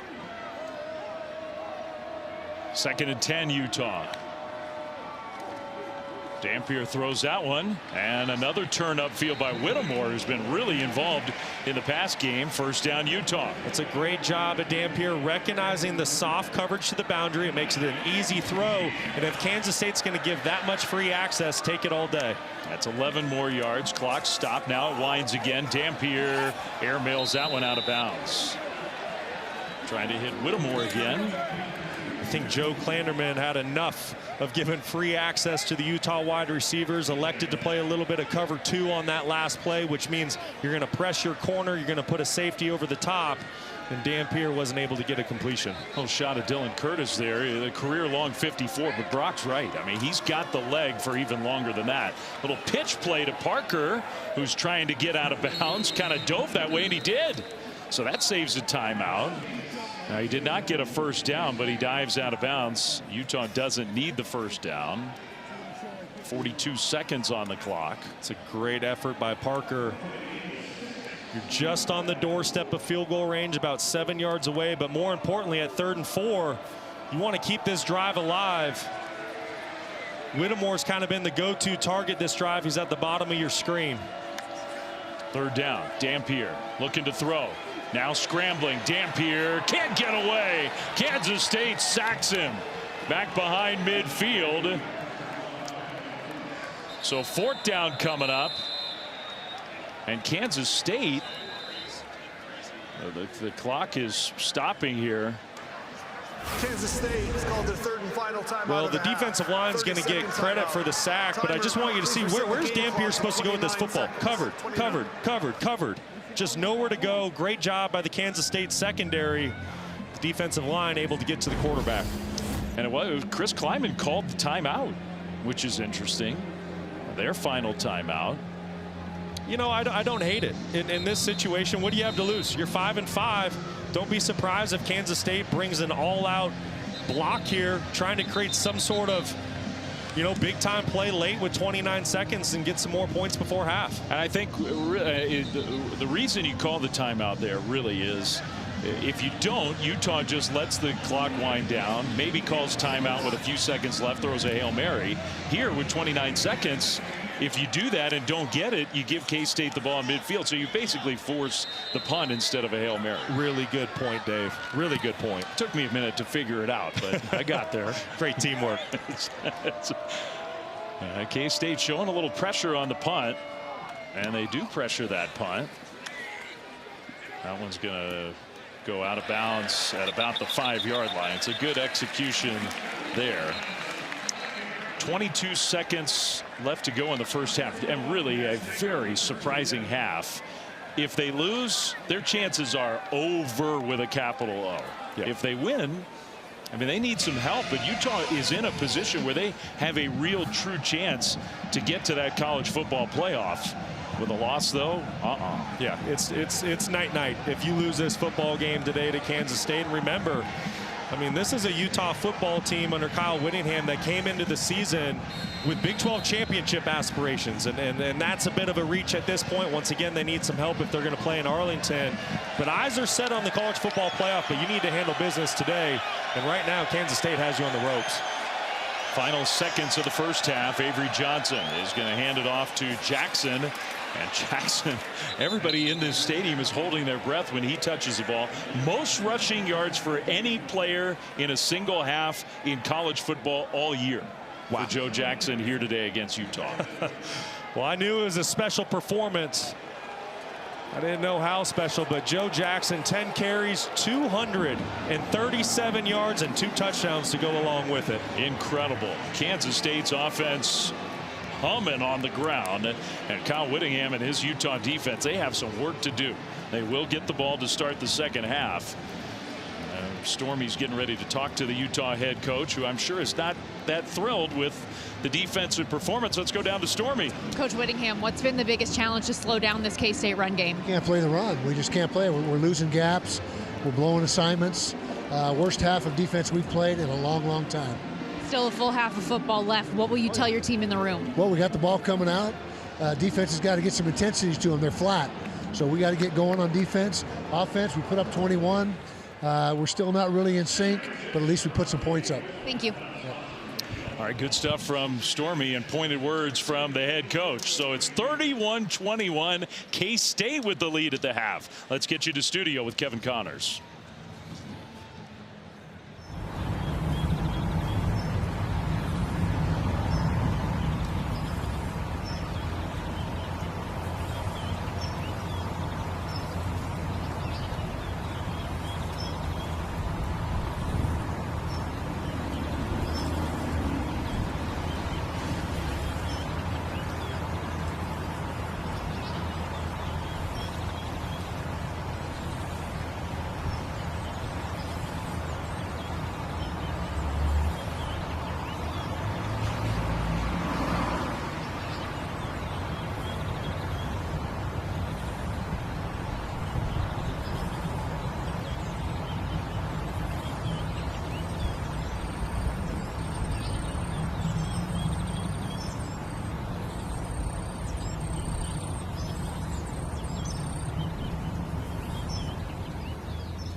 offense, and yet they're down by 10. So K-State will kick it off deep, and Utah's going to have the ball to start the second half. Dave Fleming, Brock Osweiler back with you here. Look, I know Utah's offense is coming on the field. Brock, I have to imagine in that Utes locker room, the discussion was about the defense. No question. What's your answer? Kyle Whittingham, Morgan Scalley, what are you going to do to slow down this Kansas State offense in the second half? They nearly put up 400 yards of total offense. But remember, 348 of that came on the ground. So there's no secret to what Kansas State wants to do this afternoon. What's your answer, Utah? Meanwhile, the Utes offense with Dampier giving it to Parker, who cuts it to the left side and gets all the way out to midfield. So a great first play to start the second half from what might be a motivated Utah team here. Well, what's the answer? It might be just get in a good old-fashioned track meet and see who can score the most points. Wayshawn Parker running tough here in the second half. Not the game that I expected, or probably most people expected. Dampier, all kinds of time, heaves it downfield, incomplete. Man, he had forever in the pocket. Whittemore, the intended receiver. Great job by that Utah offensive line to give Dampier time. He created a little bit with his legs to create some space and time to push that football down the field.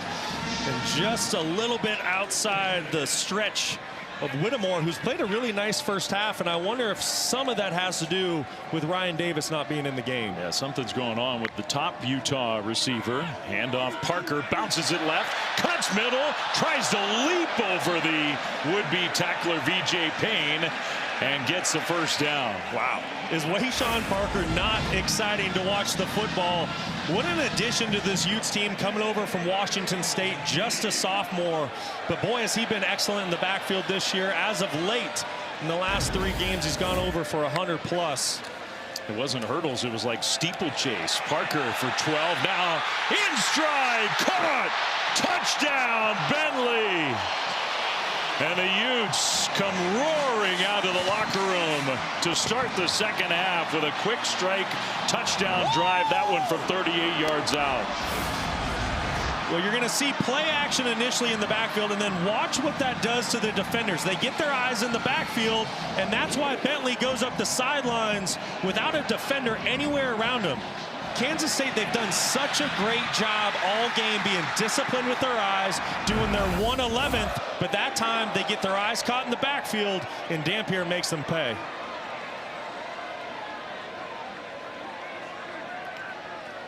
Extra point is up and good. Well, the playoff hopes for Utah are on the line, and this group has been playing so well. Did not have the first half they wanted. They come out to start the second half and make a statement.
Introducing SportsCenter for you, personalized every single day.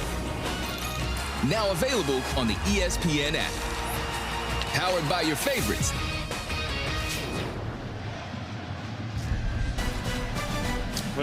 Just a crazy game, and we've got a long way to go. Only a minute plus into the second half, and it's 31-28 Kansas State. They'll get the ball for the first time in this half after a touchback. Well, let's go down to Stormy Buonantony. Well, you know, Kansas State head coach Chris Klieman didn't love that start because he told me at the break discipline defensively was going to be crucial because Utah is just one explosive play away on any given down. When I talked to him about his offense, though, I said, what has gotten into your run game? He said, you know, this is something we thought we could do. Other teams hadn't committed to running the football against them, bringing in some different gap schemes they hadn't seen. And he said, there's still some run game he thinks they could get to. Joe Jackson with 236 in the first half. We might be on record watch, the most for a Kansas State player in a single game. 292 Darren Sproles in 2004. We are definitely on record watch. He's already got the all-time stadium record for rushing yards in a game, and the first play for K-State, the pressure came and Avery Johnson had to throw it away. Well, the big question here in the second half is what adjustments does Morgan Scalley make to his defense? We all know this Utah football team defensively loves to play a lot of man-to-man coverage. Well, when you get that, your eyes are on your man. So I'll be interested to see here if Morgan Scalley elects to play more zone coverage so you can get more defenders with eyes in the backfield here in the second half. Tight end came in motion, almost became a fullback, and they hand the ball off. And another positive run for Jackson. Found a small crease and got through for a gain of 5. Tell you what, this offensive line for Kansas State today, I am just so impressed. 79, Devin Vass, and the rest of the big fellas up front, they've been terrific. And for Utah, Rice-Eccles Stadium is starting to come alive. They know what's at stake, trying to make the college football playoff. Can they get off the field here on 3rd and 5? It's not been a great third down offense all year for K-State. Johnson trying to make an adjustment to the play. Play clock winding down. They get it snapped.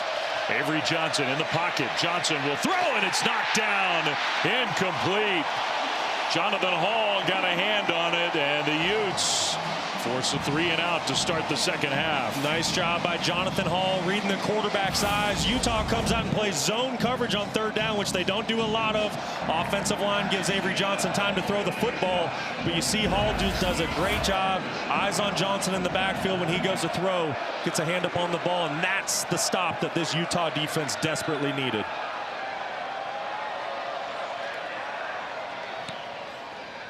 Kind of a line drive sort of punt and a fair catch running up at the 35-yard line.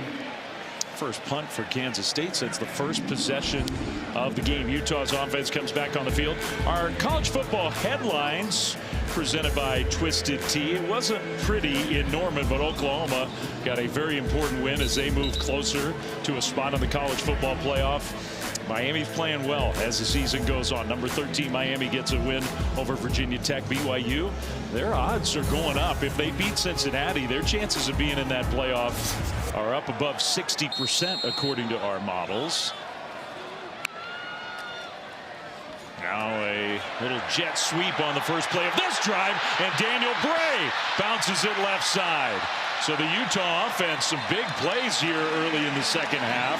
Across midfield, a gain of 19. Well, speaking of electric players, but he also gets some help. Keep an eye on left tackle 71. You're going to see him pull Caleb Lomu. Excellent block on 28. And then Daniel Bray, the speedster, someone who's really come along as the season has. He's a true freshman. Didn't get a lot of playing time earlier. Kyle Whittingham said he needed to grow, he needed to develop. But as of the last month, he's been terrific. He's big time. Dampier throws it behind his receiver, J.J. Buchanan. There's been a lot of that in this game. Just off today. And we've said it a couple times. Devin Dampier coming into the ball game. He's been a 65% passer, but just hasn't been accurate here today from the pocket.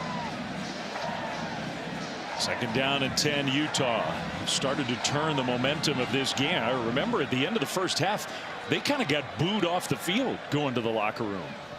Now down just 3 with the ball. This one right on target in the turn upfield. Well into Kansas State territory, inside the 35, down to the 30. Nate Johnson, who's made some plays today, 16 yards. What a timely play call by Jason Beck to do a screen. Kansas State's going to bring pressure. That leaves only 2 defenders on the outside to make a tackle. Perfect play call by Jason Beck here on this drive. Utah on the move again. Dampier in the shotgun, handoff left side, and Johnson gets tackled across the line of scrimmage by Travis Bates for a short gain.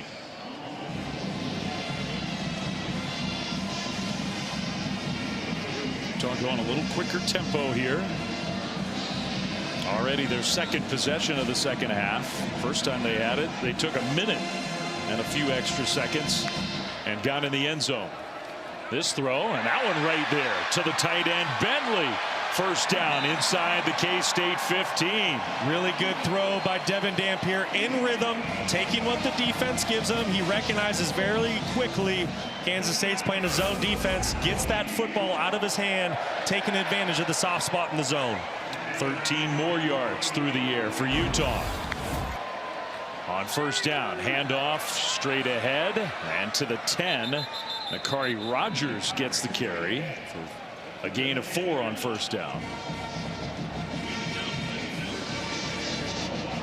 Utah's using a lot of different players on the offensive side. Bray, Rogers, Johnson, Parker, running backs, new wide receivers. A lot of fresh legs for Utah, and that's not really the case for Kansas State. I'm noticing Desmond Purnell is not in the game at his linebacker spot. Instead, it's 28 Rex Van Wy. You have to remember also starting linebacker Austin Romaine is out. So Kansas State down 2 linebackers right now. A lot of fresh legs coming at them from the Utah side. 2nd and 6, and a keeper. That is Ficklin, and Bird Ficklin, touchdown. Just wouldn't be tackled. And we're not even 5 minutes in to this second half, and Utah's grabbed the lead back. His 3rd rushing touchdown of the game. I mean, there's nothing else to say about Bird Ficklin except this true freshman quarterback is special, and he is a star in the making. I mean, these are tough runs inside the tackles that he's making for just an 18-year-old kid. Really impressive. Whatever happened in the locker room for Utah, it worked. Utes look like a different team. No doubt about it. They came out with a new wave of energy here in the second half. Tough running by Ficklin, and we got a 4-point game in Salt Lake.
Player Spotlight brought to you by Cintas.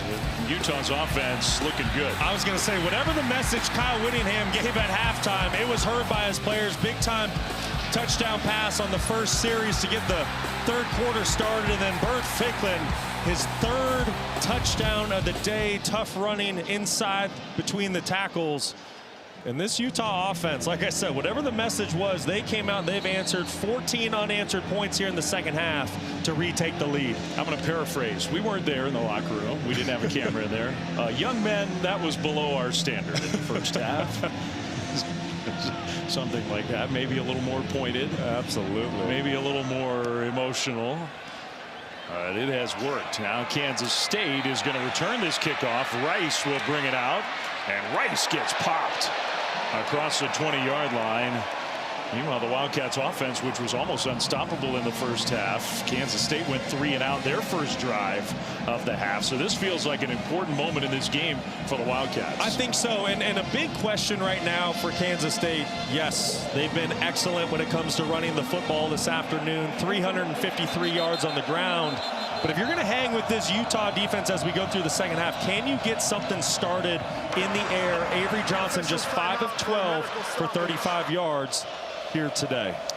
Some of it is they haven't needed it. Correct. But I think at this point you feel like in the second half, whether it's right now or later in the half, they are going to need it.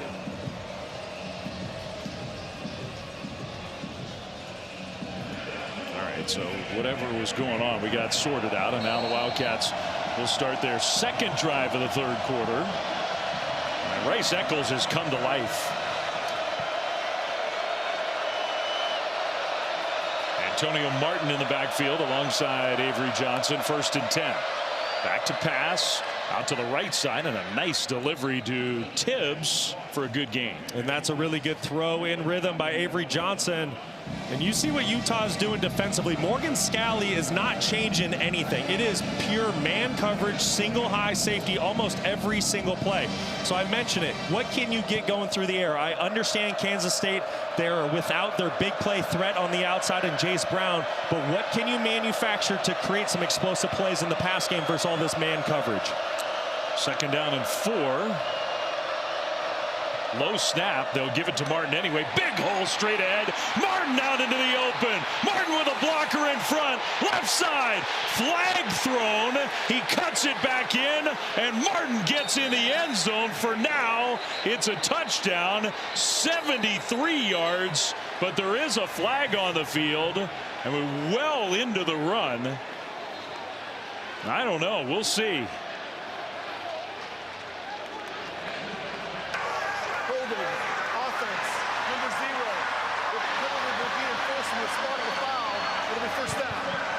So it is a 1st down. It negates the touchdown. The flag on the young tight end Lincoln Cure. So you're going to see Lincoln Cure right here on the left side of your screen. Go ahead and let this thing run. I'll say I don't know if I agree with that one there, Dave. It seemed to be pretty clean to me, and to take an explosive run and points off the board. I don't know. You got to think Chris Kleiman's pretty upset about that one. Maybe had a little piece of the sleeve of the jersey. Maybe get the protractor out. I don't like that call. I think that was a pretty good block by the true freshman tight end. So it's still a positive gain out to midfield, but it takes that touchdown off the board. Play fake. Avery Johnson looking downfield, throws to the left side. That's caught, and the turn up by Tibbs for a Kansas State 1st down. The other thing that it does, Brock, even though the touchdown gets wiped out, it exposes that the hole is still there in the Utah run defense. Again, it happened. It certainly is. And yes, I understand. We heard what Kyle Whittingham said. He feels like his guys aren't getting off of blocks. They're getting out of their gaps at times. But you need to credit this offensive front and the tight ends for Kansas State. They're doing an excellent job winning their one-on-ones up front.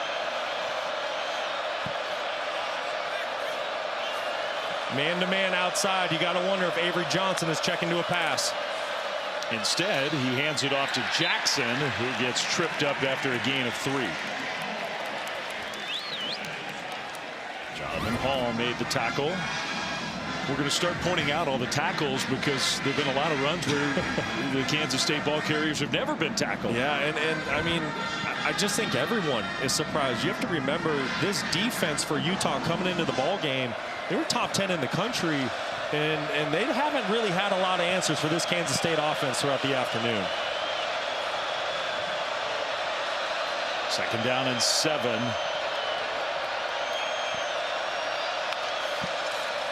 Johnson fakes it, rolls left, kind of squares those shoulders, and even with the deflection, he gets the pass to Oakley. Oh, that was something. 1st down, Wildcats gain of 15. That's really nice concentration by Garrett Oakley. It's not easy catching a pass that's tipped. Good job of Johnson staying alive. You see his eyes down the field. Good job by Oakley going to get that pass. Another tip ball for Jonathan Hall. He seems to have a knack for that. So now Kansas State is going to be forced to wait because they substituted. Utah's going to make a substitution themselves. Jackson in the backfield. Tight end in motion. Handed off Jackson. And just a short gain on 1st down for a guy who's already set the stadium record for rush yards in a game. I mean, this defense, they are quick triggered to get downhill right now. Keep an eye once that football snapped. If it's a run, you see safeties flying downhill. You see backers. At some point, you got to think Kansas State is setting this up for a play action pass over the top. Maybe right here, right now. You got Jackson out wide left. So there would be no play fake because the backfield is empty. Now Jackson's going to motion back there. They'll fake it to him and roll right. Johnson's going to keep it. Avery Johnson with all that speed is going to go out of bounds right near the 1st down mark, but I don't think he got there. Elijah Davis, who had to sit out the 1st half, is on the field now in the 2nd half, forced him out. Well, really good coverage down the field by Utah, and that's what forces Avery Johnson to use his athleticism. And you're right, he's short. That's one. I get it. You want to protect your body, but when you're trying to knock off the number 12 team in the nation on the road, I don't mind seeing a quarterback lower his shoulder and making sure that he gets that 1st down. Yeah, you got to get that one there. It's 3rd and 1. 6 minutes to go, 3rd quarter. This is where you go hard play action. They will give it to Jackson, and he leads ahead. We'll see where they spot him. Close. I think he got the 1st down. And they will say 1st down, Kansas State. Really good effort inside by Joe Jackson. Yes, he's had the big explosive runs today, but he's also picked up some tough yards inside, 2-3 yards in between the tackles. Big back, almost 215 pounds. It's really kind of become the featured premier back over the last month or so for K-State. Those plays, they're killing his per carry average. He's down to 17.5 yards a rush. 1st down. They can get a 1st down about at the 1. Johnson keeps it. Avery Johnson around the right side. That time he does lower his shoulder and took a hit. Sort of slow to get up. Well, Garrett Oakley is just a complete tight end. Watch how he creates the lead block for Avery Johnson as they work out to the perimeter. Not only does Garrett Oakley hold the school record for tight ends most receiving touchdown passes, but like I said, he can block, he can do it all. This is a guy that's going to be playing football on Sundays. Kind of got landed on. Avery Johnson did. Look at that. Over 400 rushing yards now for the game for Kansas State. We're still in the 3rd quarter. Play clock is down to 2, down to 1. They get it snapped, handed off. Jackson straight ahead and stopped just short of the goal line, but that's going to be a 1st down. Remember, they could get the 1st down, and that's enough for 1st and goal, K-State. Just another really good job by this offensive front. In particular, the left tackle, 78, John Pastore, does a great job working his double team, securing level 1, working up to the backer. This is an offensive line that clearly has great chemistry, and they're really in sync today. What a drive. 78 yards over 6 minutes. And now 1st and goal. Pistol formation. Johnson hands it off. Jackson. And no, he got stopped short. Down to about the half-yard line. 2nd and goal coming up. Well, Garrett Oakley, who's jogging off the field right now for Kansas State, he's really kind of been the go-to target in the red zone this season for Kansas State. But when you're about 2 or 3 inches away from scoring a touchdown, I will be shocked if this football goes in the air. I expect a series of runs right here from Kansas State. Under center, Johnson.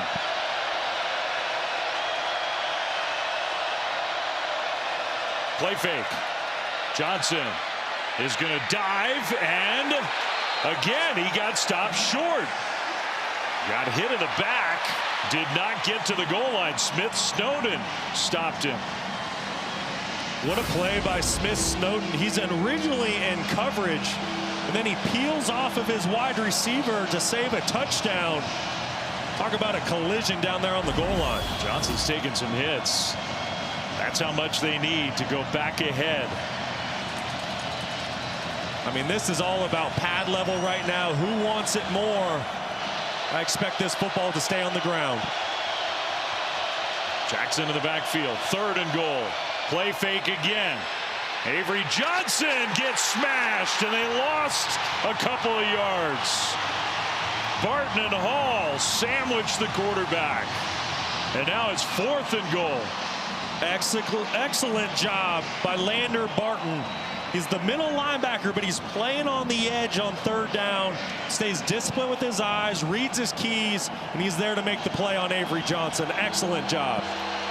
So it's 4th and goal, and Kansas State, 14th play of the drive, is going for it. They got to get going here. Now maybe they're just going to use a timeout because there is no urgency with the play clock winding down. There is the timeout. Maybe Chris Kleiman wanted another minute to think about it. The decision to go for it, the play call. 35-31. What a game. 4th and goal when we come back.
It's win and you're in. Look at him go!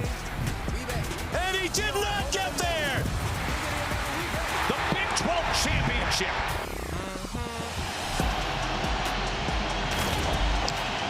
Well, 4th and goal out of the timeout. 1:48 to go, third quarter. Kansas State with the ball, and they need 3 to get the lead back. If you're Kansas State, you have to expect that Morgan Scalley's going to bring pressure here. That is what he does in these situations. If he plays man and brings pressure, I want to work one of my big tight ends on the outside. Great matchup. But if they play zone, that's where you have to be able to run the football in. Low snap. Johnson throws wide open. Touchdown. Well, they got there quickly. They got the playoff. It almost got blown up because of the bad snap, but exactly what you said. The tight end was wide open. Oakley with the touchdown.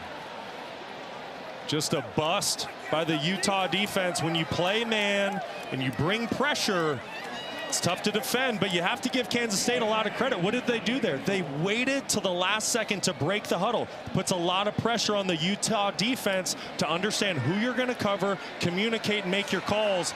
Excellent job by Matt Wells and his offense. Just got a little chillier for the shirts off gang in the Utah student section after the Kansas State touchdown. Extra point up and good.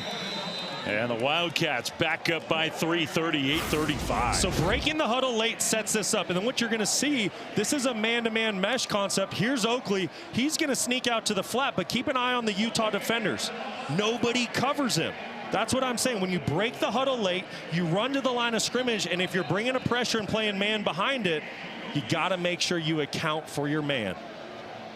Excellent play design by Matt Wells. Great execution by Avery Johnson, getting that football over the defenders, putting a little touch on it.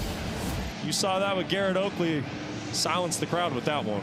Yeah, it has to be a good feeling for Matt Wells, who spent a lot of his career in the state of Utah, played against the Utes as a player, as a head coach. He coached against Utah. And he has coordinated a brilliant game today. The Wildcats have 38 on the board. We're not done with the third quarter. I mean, I don't know if brilliant's a big enough compliment. This is a top 10 defense by Utah coming into the game today.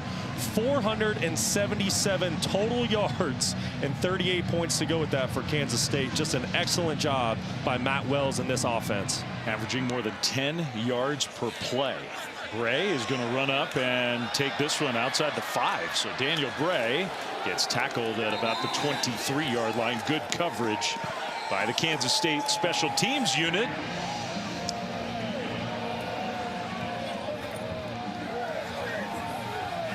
So 1:39 to go. Avery Johnson, I give him credit also. He's over on the bench going over that last drive and that last play. He's now tied Will Howard for most career touchdown passes in the history of the Kansas State program. How about that? And I said it at the very beginning of the game today. I don't think the 5-5 record by Kansas State really says how good of a season Avery Johnson has had. Dampier just flings it up into double coverage, incomplete. You know, just to finish with Johnson, certainly, yes, he's had some ups and downs. Last week on the road against Oklahoma State, it wasn't pretty at all. But you see that tying the school record. And then I think the thing that's been most impressive to me about Avery Johnson this year, it's the leadership that he's displayed. As they've gone through this 500 season when they had Big 12 championship aspirations, he's never pointed the finger. He shouldered the blame and led this team the right way. 2nd and 10 Utah, and well defended. My goodness. Bray gets wrestled down. Jordan Allen was in there to make a great play for a big loss. Just great instincts by Allen. Watch how he shoots up the field here. And this is the only way you can stop these jet sweeps by Daniel Bray, because if he gets to the perimeter, he can take any play to the house. Excellent job by Jordan Allen, understanding what Utah is trying to do offensively and forcing a 3rd and long. 3rd and 16. As great as the Utes offense has been, they are not really equipped for these scenarios. Final minute of the 3rd quarter. And Dampier with time, buying some extra time. And now he's going to run, but just had nowhere to go. Good coverage downfield. It's 4th down. Good coverage, but also what player are you supposed to call on 3rd and 16? Give Dampier some credit. Try to create a little something with his legs. But great coverage down the field by Kansas State. Nowhere to go with the football. And you can hear a pin drop in this stadium right now. And remember how the second half started. Utah came out high flying. They score 14 points. That goes unanswered. But Kansas State, they just won't go away, clawing back into this game. So now the punter, Ryan Phillips, back out there on the field. With Sterling Lockett, a high booming punt. Fair catch signal, and inside the 25. He'll make the fair catch. There was some contact at the end of the play, but no penalty flag thrown. So the Kansas State offense, 6 seconds to go in the third quarter, back on the field. For 20 years, Allstate has celebrated every field goal and extra point made at participating universities by donating to the university's athletic scholarship fund, supporting all student athletes. Thank you, Allstate. 54-yard punt there. Not into any nets, but a good punt. And Kansas State's offense, after the long, impressive drive, gets the ball right back with a 3-point lead. Sun starting to set behind us. Temperature dropping. Feels like November now in Utah. A huge game for the Utes. Johnson of the Wildcats offense, back to pass, is going to swing it out right side. That's Jackson, who gets around the corner. Jackson down the right sideline. Finally out of bounds, but across the 40, out to the 42-yard line. 18 more yards for the Kansas State offense. Wow, what a game here in Salt Lake City. Going to the fourth quarter, the playoff hopes for Utah are on the line, and the Wildcats, trying to play spoiler, have a 3-point lead.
Welcome back to ESPN College Football, presented by Claude on this November Saturday in Salt Lake City. One of the great venues in the Big 12. One of the great venues in college football. Very nervous, though. The huge stakes for Utah. If they lose this game, their chances of getting to the playoff are over. If they win, they've got a real decent chance to get there. Avery Johnson on first down. The quarterback for the Wildcats scrambles and got close, I think about a half-yard short.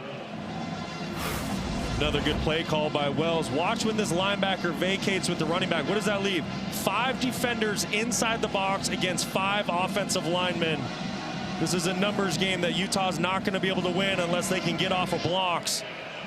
This Kansas State offensive line, they've been excellent today. And Kansas State now over 500 total yards of offense with the fourth quarter still to play. The Utah's defense just hasn't been able to stop them at all. Right at midfield, second down and short. Jackson having the big game is going to get the ball from Johnson. Jackson, there was another hole there. He got tripped up, and you can see him pound the turf with his fist because I think he thought he had another chance to go all the way. It was close. Arm tackles aren't bringing down Jackson today. Another great job by the offensive front. Offensive tackle and guard just did a great job of washing the Utah defensive lineman down to start that play. Well, first down, Kansas State on the move again.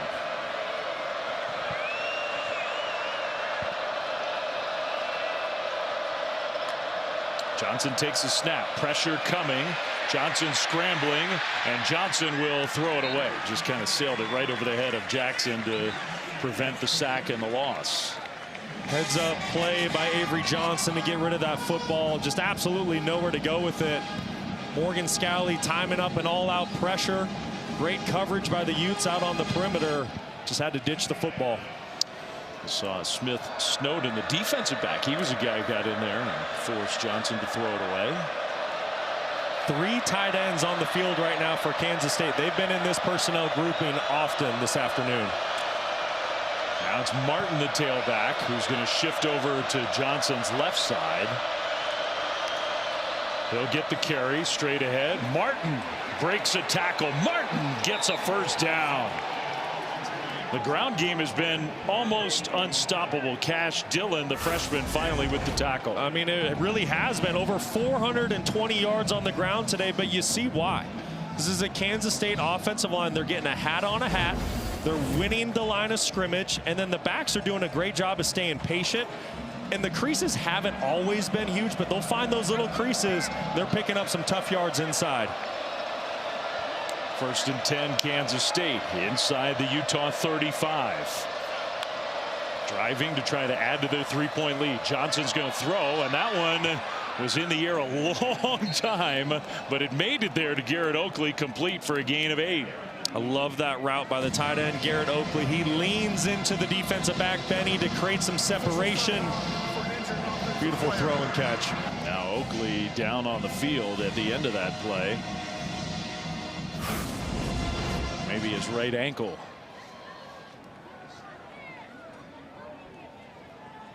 Looks like that left ankle as Jackson Benny comes down, lands right on Oakley. It's put into an awkward position. Yeah. Now Garrett Oakley, who has another touchdown catch, 13 career touchdown receptions. That's a good sign for K-State. He gets up and walks back toward their sideline. 6 touchdown catches this year. Those 13 are a school record for tight ends. He's a big-time player for this Kansas State offense. Hopefully he's okay and able to get back out there in this game. 2nd and 2 for the Wildcats. 7th play of the drive coming. They moved 50 yards already.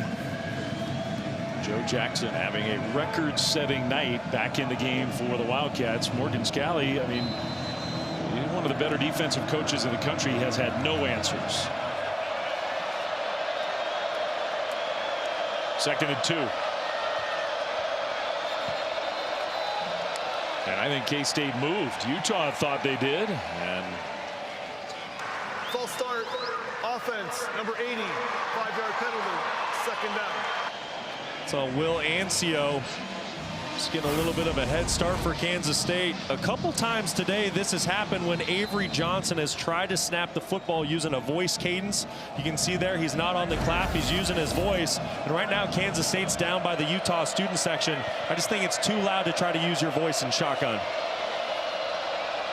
From 2nd and 2 to 2nd and 7. Jackson gets it right side. Jackson got hit hard, fell forward to get a yard, maybe 2. It'll be 3rd down. And what a critical 3rd down this is for both of these teams. Kansas State, you're trying to punch in a touchdown, go up 2 possessions. Utah, you're trying to keep your college football playoff hopes alive. I expect Morgan Scalley to bring pressure here defensively, so if you're Avery Johnson, you need to know where to go with this football quickly. He's going to go under center. Those 2 tight ends will motion left. On 3rd down and 5, handoff. Jackson cuts it right. Jackson spinning. Jackson got very close. I think they're going to spot him short, though. So now what? On 4th down and a yard? Wow. Kansas State's keeping the offense on the field. Just so impressive. It's 3rd and 5, and you're running the football. You're picking up 4.5 yards. Just so impressive by Kansas State. Another bad spot, in my opinion. It was really, really close. So it's 4th and 1. Johnson pitches it. Jackson, and he'll get the 1st down. That was a different play call, and it worked. I really, really like that play call there by Matt Wells. You have to think you've been running inside, kind of downhill for these tough yards inside. It's 4th and a half a yard. Utah's selling out to stop that interior run game, so pitch the ball out to the perimeter where Utah's a bit softer. Great play call and execution by Kansas State. Most rush yards allowed in the history of Utah football for their defense. In history. And Kansas State just set a new school record for rush yards by their offense in their history. They've been playing football for a long time. On 1st down, Jackson adds to that total by a yard. I mean, if you've watched Utah since Kyle Whittingham has become the head coach 21 years ago, you know how much pride he takes in his defense, being physical, being tough, being disciplined, stopping the run. So the fact that Kansas State has come on the road this afternoon and rushed for 440 yards, there's nothing more demoralizing to a defense. That clock winding. Under 10 minutes to go. Johnson alone in the backfield is going to run right. Design quarterback run. Trying to get to the corner. A little stiff arm, so that prevented the loss. Jackson Benny was there, but couldn't get him to the ground. Wow. How about that stiff arm by Avery Johnson? Not only does he have great speed and athleticism, but you see the strength. Jackson Benny, who comes up to make the tackle, is a fantastic player in his own right. Avery Johnson sent him right down to the turf. Another 3rd down for Kansas State inside the Utah 20. Last 3rd and 5. Kansas State elected to keep the football on the ground. We'll see if they stick with that same decision here. 12th play of the drive. Jackson leaves the backfield. Johnson rolling right, throws, and it's knocked away, incomplete. Trying to hit Tibbs in the end zone. Blake Cotton was there with the coverage. And it's 4th down and 5. The field goal unit is coming out. Really good coverage by Blake Cotton down the field. See Avery Johnson fired up. You got to wonder if he wants to go for it here on 4th down. Really good coverage and a great job of Cotton getting a hand on that football. I think you want a flag. Should have been a penalty, yeah. So from 36 yards out, Luis Rodriguez.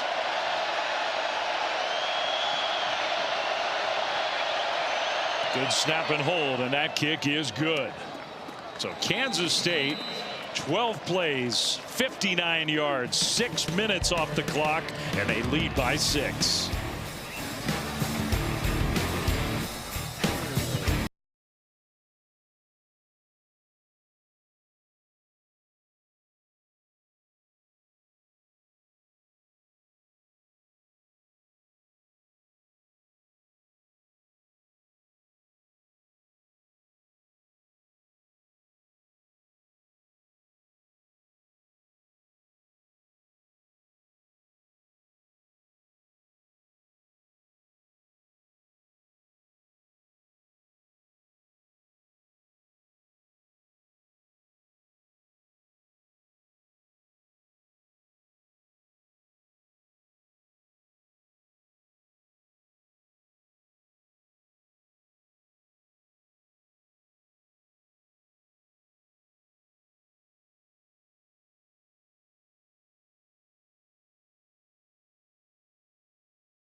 Well, tonight, 11 Eastern, you can catch the 3rd annual Las Vegas Grand Prix from under the lights on the Strip in Vegas. If you've never seen it, it is quite a scene. Pre-race coverage begins at 10 Eastern on ESPN, ESPN Deportes, and the all-new ESPN app.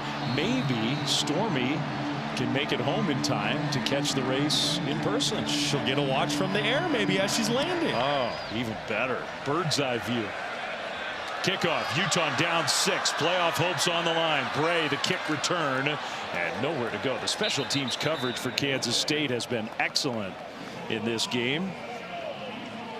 8:45 to go in the 4th quarter. Our college football playoff rankings brought to you by Verbo. We include the top 12 because that includes Utah. They're not going to stay at 12 if they can't come from behind and win this game. No, and that's first and foremost. But then I think Utah fans, they're really keeping their eye on what that Oregon USC score was.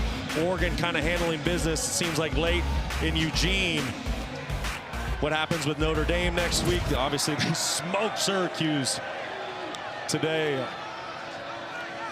Parker, first play, takes a direct snap for Utah and just had nowhere to go. So maybe a minimal gain. I mean, Utah fans, they typically don't root for BYU anyway. The game tonight in Cincinnati, Utah will definitely be rooting for Cincinnati, trying to leapfrog BYU in those next rankings if the Utes can escape with a win.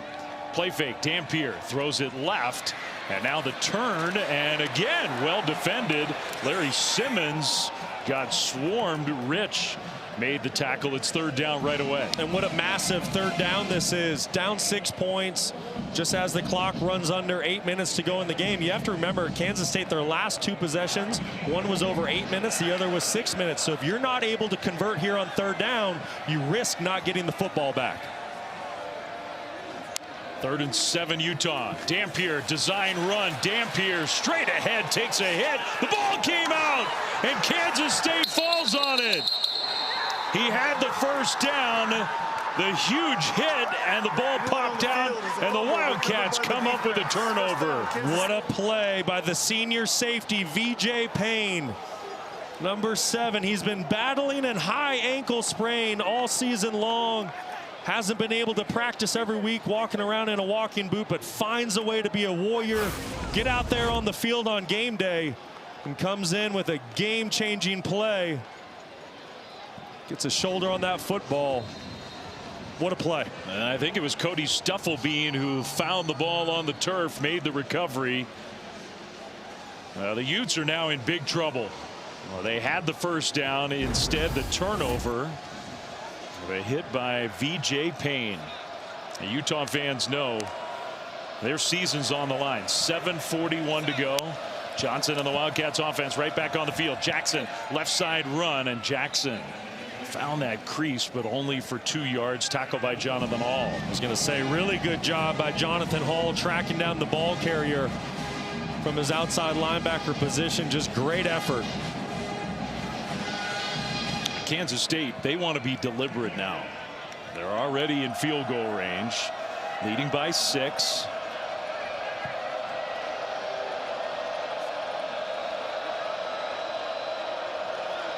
They'll shift and hand it to Jackson straight ahead. There goes Jackson.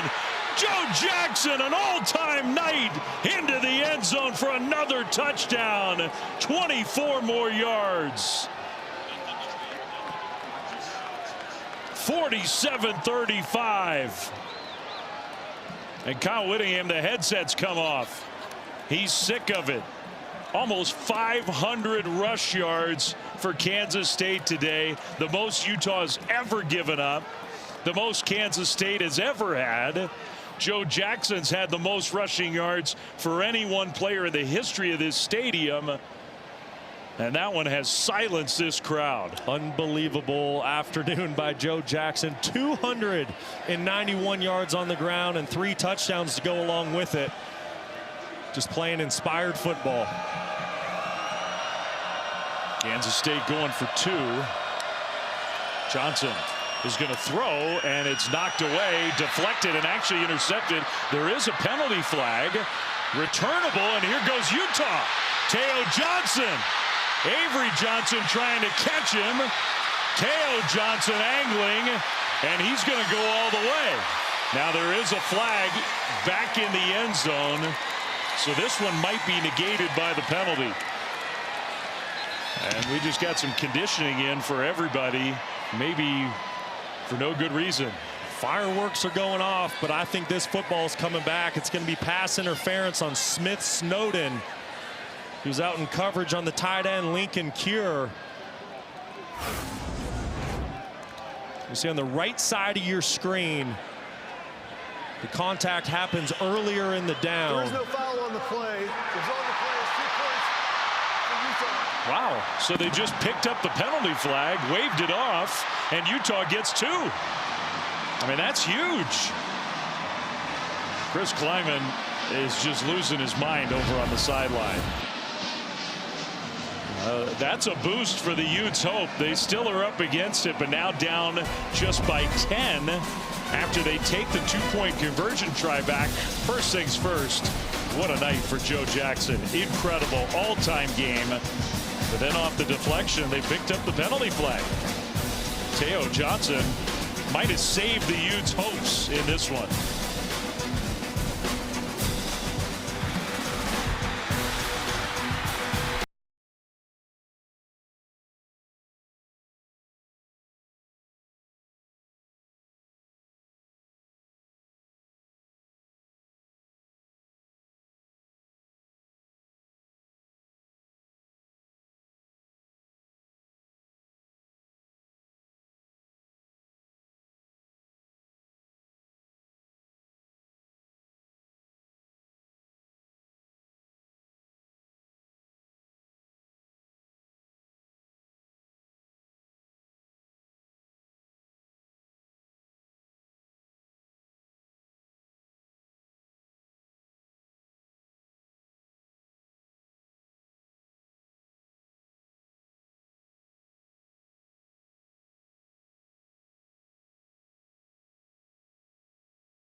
ESPN College Football is presented by Claude, the AI for problem solvers. All right, back to action very quickly. The kickoff after just a crazy sequence. Kansas State gets a turnover, gets a touchdown, goes for 2. And a penalty overturned. The 2-point conversion actually goes the opposite way. So with 7 minutes to go, 10-point deficit for Utah. Quick check in studio with Kevin.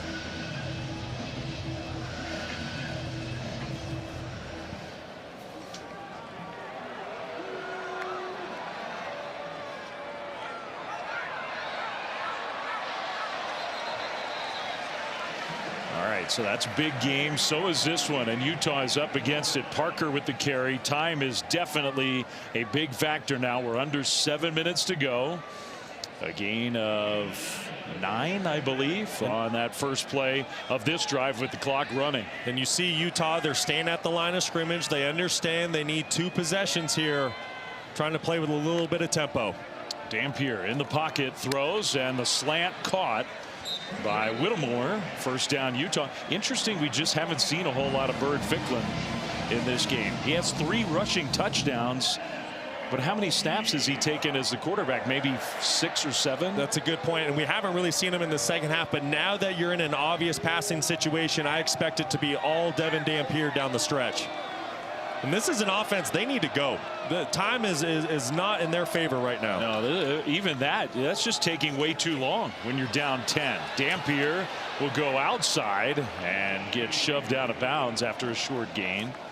Now remember, Dampier, he's a very capable passing quarterback, but this system, this offensive system under Jason Beck, they're built to run the football with a lead. So this is going to be interesting to see how they play this. Once again, they need 2 offensive possessions. They still need to get a stop, so they need to get going in a hurry. You can see Dampier, he's yelling at the sideline like, give me a play.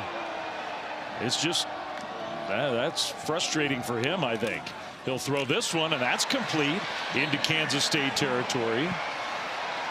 Simmons with the catch, gain of 15. Just too easy outside. Soft coverage by Kansas State, giving the wide receivers free access. That's just pitch and catch in the backyard. Now they're going a little faster. Parker straight ahead run, nowhere to go.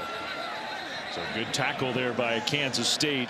Des Purnell might have missed a few plays on defense. Back out on the field, he's had a really good year. I mean, I get it. You have an explosive run game. If you're Utah, you can score in a hurry. But you got to go. Your college football playoff hopes are on the line. If you're Jason Beck, you need to be throwing this football right now and chewing up yards down the field through the air. He does throw it. Dampier does, but the tackle inbounds, short gain. Just 3 yards to Bentley, the tight end. Clock continues to roll. Well, now the most important thing is to get a first down. So you're going to sequence this thing in anticipation that this is 4-down territory. Dampier pitches it to Parker right side. Parker, it depends on where they spot him. He was angling out of bounds, and they'll say he went out well short. I mean, he jumped forward and thought he got it. They spot him a couple yards short. Well, and Utah has a decision to make here. I get it. This would be a very long field goal for Dylan Curtis, but technically it is within range for the freshman kicker. But you see no hesitation by Kyle Whittingham. He wants to go for it on 4th down. Clock rolling. Kansas State substituting. Now I think the Wildcats might have jumped off sides. Parker, if the play stands, did not get the first down. I mean, they handed it off to Parker, and he didn't get there. But there were a couple different flags thrown, and not so much on the line of scrimmage, but more back in the secondary. Well, you're going to have too many men on the field. Substitution on the defense, 12 players on the field. 5-yard penalty, first down. Yeah, it's Eli Leo and Obi Izor trying to get off the field, and they need to be sprinting. They're doing a light jog trying to get off the field on 4th down, and just a critical error by 2 defensive linemen. You know, it's interesting. We just haven't seen that enforced that much this year. We've seen officials hold plays at the line of scrimmage for longer. I think actually that's probably the way it's supposed to be done. Going downfield and knocked away, incomplete. Good play on the ball by Rich. That's a really good point you make, because you see it all the time in college football. The officials give the defense plenty of time to substitute, jog off the field, but you got to wonder if the officials kind of sped things up because of the situation here in the 4th quarter. 2nd down and 10 coming up after that pass broken up by Zayshawn Rich. Now timeout Kansas State, again having a hard time, I think, getting organized on defense. Second timeout of the half. Full timeout. Leading by 10 with under 4 minutes to go. This drive's already taken 3+ minutes off the clock. Utah needs to go in a hurry.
Well, just a reminder, coming up at 7:30 Eastern, final game of our SEC on ABC triple header number 20, Tennessee taking on Florida down in Gainesville.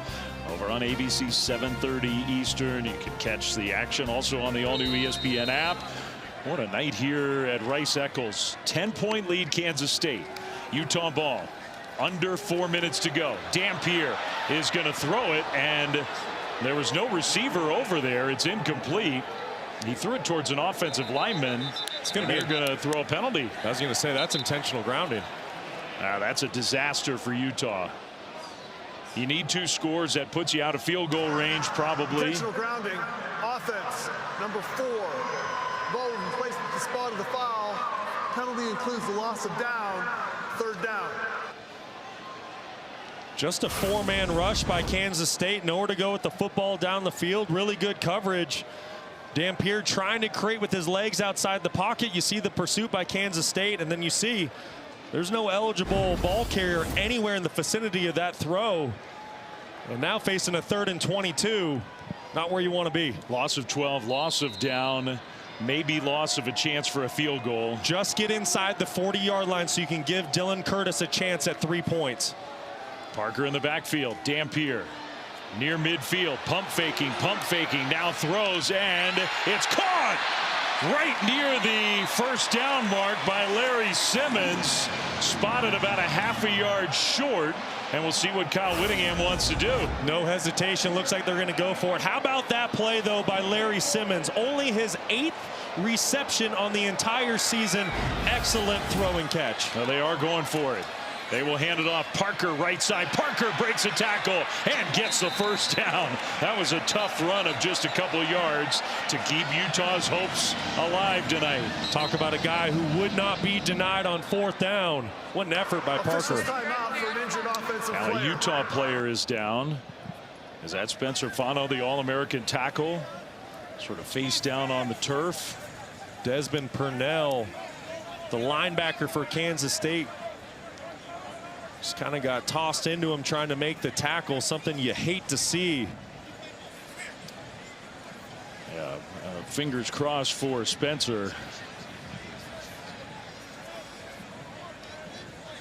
He's going to sit up now and get helped up. It's those leg whips that so many times just get an offensive lineman. They don't know the contact's coming. Just trying to sustain his block. Ooh. All right, so Spencer Fano's right here, and this is Purnell that I mentioned coming in to make the tackle. Watch how he gets whipped right into the knee of Fano. Yikes. Never a good sight. So hopefully he's all right. His brother Logan, both of whom went through senior day today. One of the players helping him off the field and into the tent. Fano, an All-American a season ago, more than likely going to be the first offensive lineman taken in the NFL draft this year. Dampier toward the corner of the end zone and caught! Touchdown, Larry Simmons. What a throw and catch. This game's not over from 20 yards out. Extra point coming to make it a 3-point ball game. Well, maybe it took a little longer than Utah wanted, but the main thing is they had to get points on that drive and almost had to have a touchdown, and they got it. Well, the seldom used Larry Simmons comes up huge twice in that drive, one on 3rd and long, and then winning his one-on-one matchup outside. Big time plays by Larry Simmons. And a hugely important extra point to make it a 3-point ball game. Well, just a really good job at Dampier on the throw, but also recognizing the one-on-one matchup outside. Watch how the safety keeps his eyes on the tight end.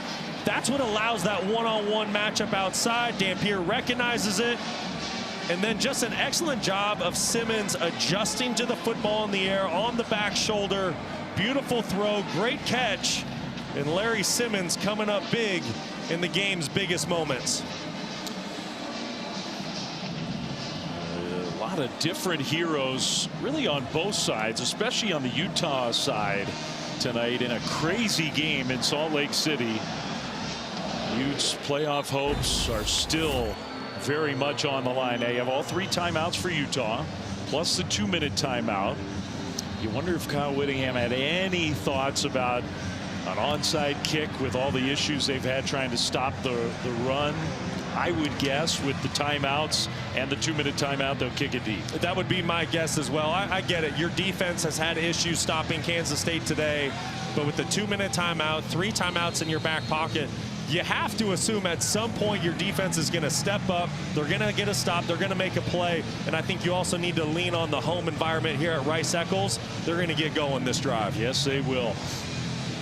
A record-setting night for the Kansas State rush offense. I'm sure the Wildcats, though, are protecting against that possibility.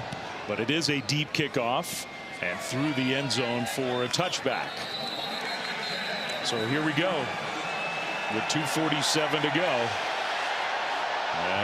Second half summary. Kansas State has scored on 3 of its 4 drives. Utah 5 drives, 3 touchdowns. Crowd comes to life. Utah has their timeouts to use.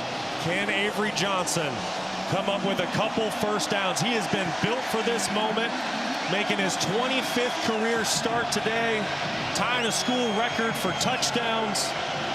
Can he knock off the upset, the number 12 team here on the road this evening? First down. Johnson's going to throw. And in fact, he's going to get sacked. Loses a couple yards. Logan Fano, who just helped his brother into the injury tent a moment ago, gets to the quarterback. Well, a great job by Fano, but in a lot of ways, it kind of looks like a broken play by Kansas State. You see some receivers running routes. Fano 0 right there is going to get to the quarterback, but it's like Avery Johnson was hesitating. Do I run? Do I throw? That was an offense that wasn't organized, and Logan Fano took advantage of it. Timeout, Utah. They have 2 left. You start using those timeouts, you have to get the stop here. If Kansas State gets even 1 first down, they're almost certainly going to win this game. Yeah, and how do they get that first down? You know, I'm really surprised of that play call on first down. As good as they've been running the football between the tackles today, I really thought Kansas State would stick with that. We'll see what they call here on second down to make this a potential 3rd and manageable situation. Out of the timeout, 2nd and 11. Jackson shifts around in the backfield. They're going to give it to Jackson, and he's got nowhere to go. Another timeout. Maybe a couple yards. 3rd down coming up. Well, if you know Utah football, you know Morgan Scalley's going to bring pressure in the game's biggest moments, and that's exactly what he does with this corner cat. They're bringing more bodies to stop the run game. You know that's what Kansas State wants to do. Excellent play call, and then the execution by Smith Snowden to get in there and get the back to the ground. And just one more quick historical note. The 3rd and 9, the play of the game coming for Joe Jackson. That run just broke Darren Sproles' all-time single-game Kansas State rush record. He's got 293 yards tonight. What a day for that young man. Sophomore out of Haines City, Florida. Career night here on the road. But here's the game's biggest play. 3rd and 9. How can you pick up a first down if you're Kansas State? You know Morgan Scalley's going to play man coverage and bring pressure. You're down your top wide receiver in Jace Brown. Your go-to tight end Garrett Oakley's on the sideline with an injury. What mismatch can you find?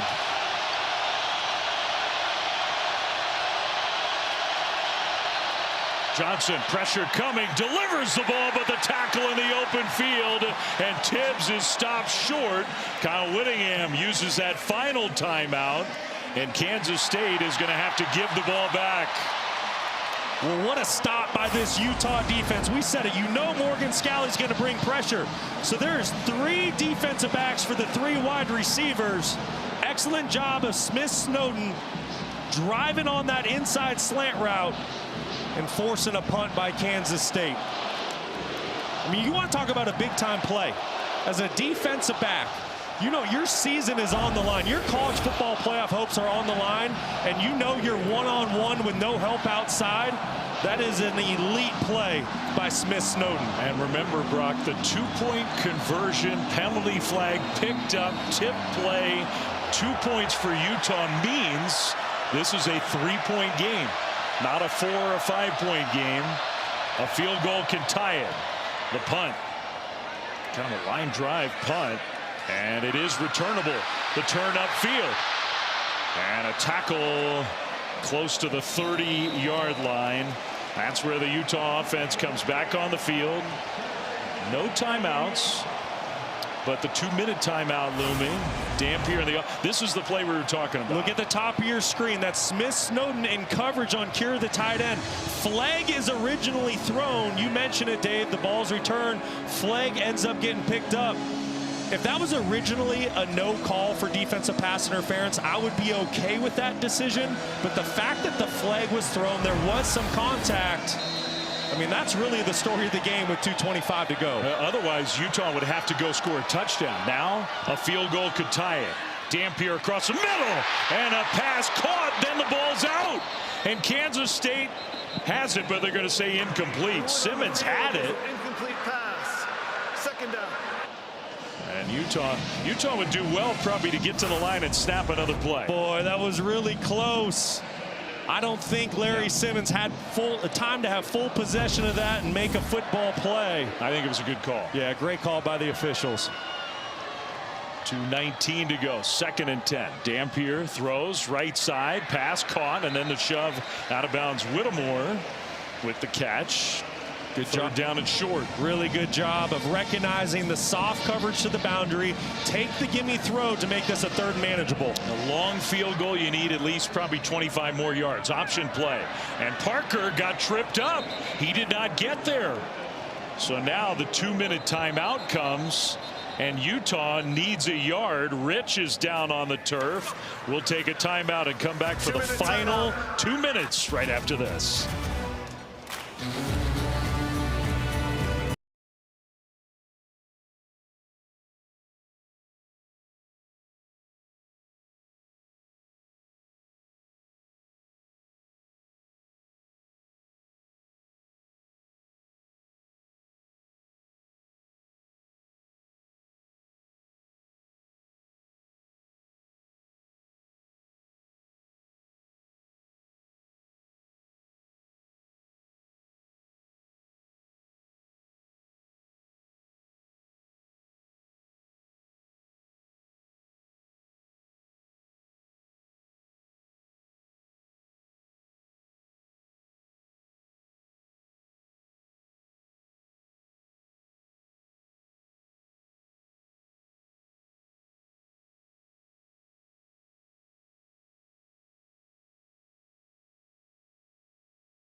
Oh, no kidding. Just amazing game here in so many different ways. And it comes down to this. 4th and 1 out of the 2-minute timeout. Utah's season on the line. They need a yard. Dampier with Parker is going to fake it. Dampier straight ahead. There he goes. Dampier inside the 30 to the sideline. Inside the 5.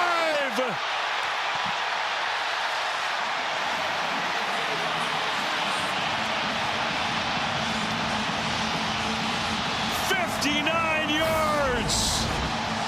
Well, watch what the jet sweep does to the defense. It pulls some defenders out of the box. It creates some hesitation, and that is all Devin Dampier needs for the game-breaking play. The slightest hesitation, and he'll make you pay.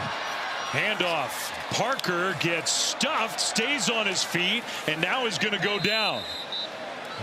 Utah figures they've got the field goal to tie cinched, but they want a touchdown to try to win this game. Absolutely. You don't want to take this thing to overtime if you don't have to. I mean, your college football playoff hopes are on the line.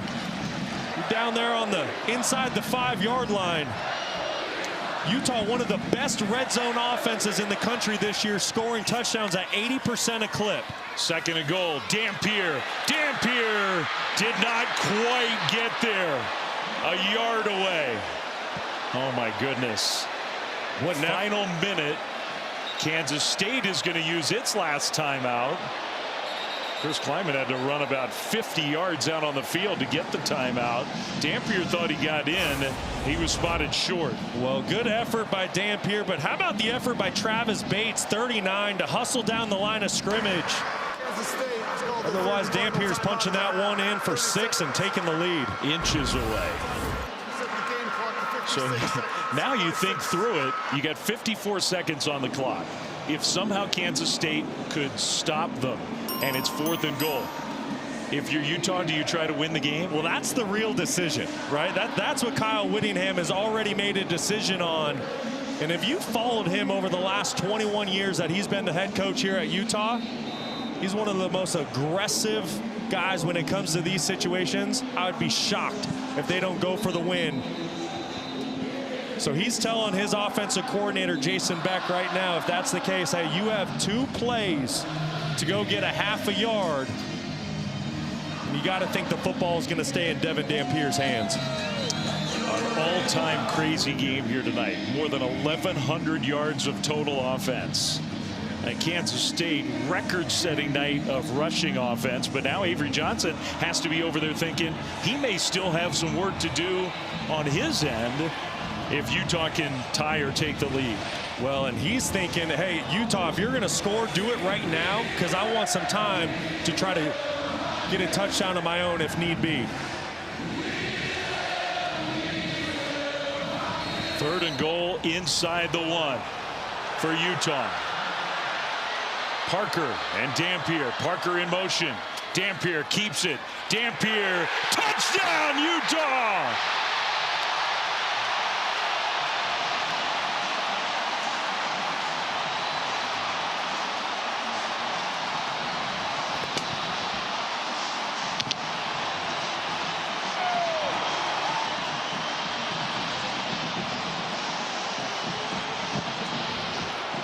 Seven plays, 70 yards, under a minute and a half with 56 seconds on the clock. And a very big extra point coming up here. The Utes' playoff hopes are still alive. How about that effort by Devin Dampier? Talk about a quarterback that would not be denied. He met linebacker Desmond Purnell, all 232 pounds of him in the hole, and punch that football in. Extra point is good. That's huge. Now Kansas State is going to need a touchdown. Well, how did they get down there? It's this explosive run by Dampier. The jet sweep by Utah gets that Kansas State defense just to hesitate just for long enough to allow Devin Dampier for the big breakout run. And then that's what I mentioned. That's Purnell and Dampier meeting in the hole at the goal line. Who wants it more? And Devin Dampier would not be denied. Absolutely incredible. Utah was down 47-35 with Kansas State lining up to go for 2. Tipped ball, interception, take it back the other way to get 2 points for the Utes. Touchdown, touchdown. It's 51-47 with 54 seconds left, and Kansas State out of timeouts. What a ball game we witnessed this afternoon and evening here at Rice-Eccles Stadium. Whichever team ends up losing this football game, you just feel so terrible for, because both teams have completely laid it all out on the line. What a performance by both Kansas State and Utah.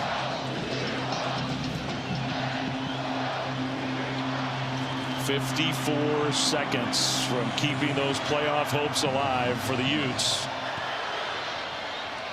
Kickoff is going to go into the end zone, so the Wildcats will start at the 25. They got to go 75. They do, and it's not going to be easy. Remember, Kansas State is without their top wide receiver in Jace Brown. Also, their go-to tight end, Garrett Oakley, came off the field in the second half with an injury. So they are down some skill players with this Kansas State offense. How can Avery Johnson work a miracle here late at Rice-Eccles? 54 seconds remaining.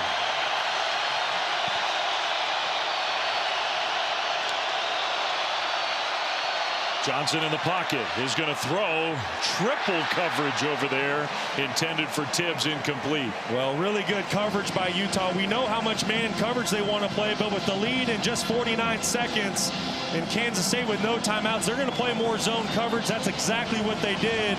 Just nowhere to go with the football for Avery Johnson.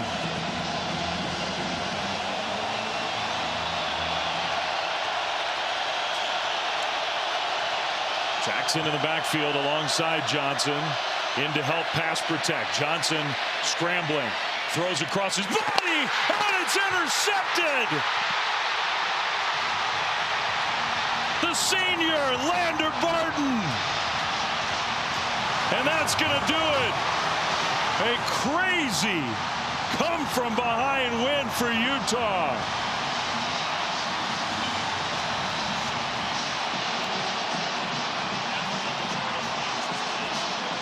A guy who grew up coming to this stadium, watching the Utes as a little kid, dreaming of playing for this team. His final game in the uniform in this stadium, and the interception to clinch it. I mean, it's just like a Hollywood movie for Lander Barton. What a play. Avery Johnson trying to create outside the pocket. See Morgan Scalley, defensive coordinator, celebrating with Kyle Whittingham. But it's Lander Barton who puts the nail in the coffin for Kansas State, who brought their A game today. They threw their best punch, but Utah would not be denied. What a ball game, Flem. Incredible, truly. And you feel for the Wildcats. They just played so well, and they've had a year of heartbreak and disappointment, and a chance to get a win and really salvage the year. Instead, just an incredible game that the folks here in Salt Lake City are going to be talking about for a long, long time. Yes, they will. How about that fight and determination by Kyle Whittingham's ball club as the two head coaches embrace that midfield. So much respect for one another. And Devin Dampier was the star of the show when his Utah team needed him most late in the fourth quarter, orchestrating a huge run on fourth down and then punching it in on the ground down on the goal line. Just unbelievable. Lander Barton, number 8, right in the middle of your screen. Just working the zone coverage. Football comes right to him, but he makes a great play. And I mean, that's stuff that Hollywood movies are made of. Like you said, Flem, Lander Barton, a kid that grew up coming to games here at Rice-Eccles Stadium. It's senior night, and he puts the nail in the coffin for Kansas State.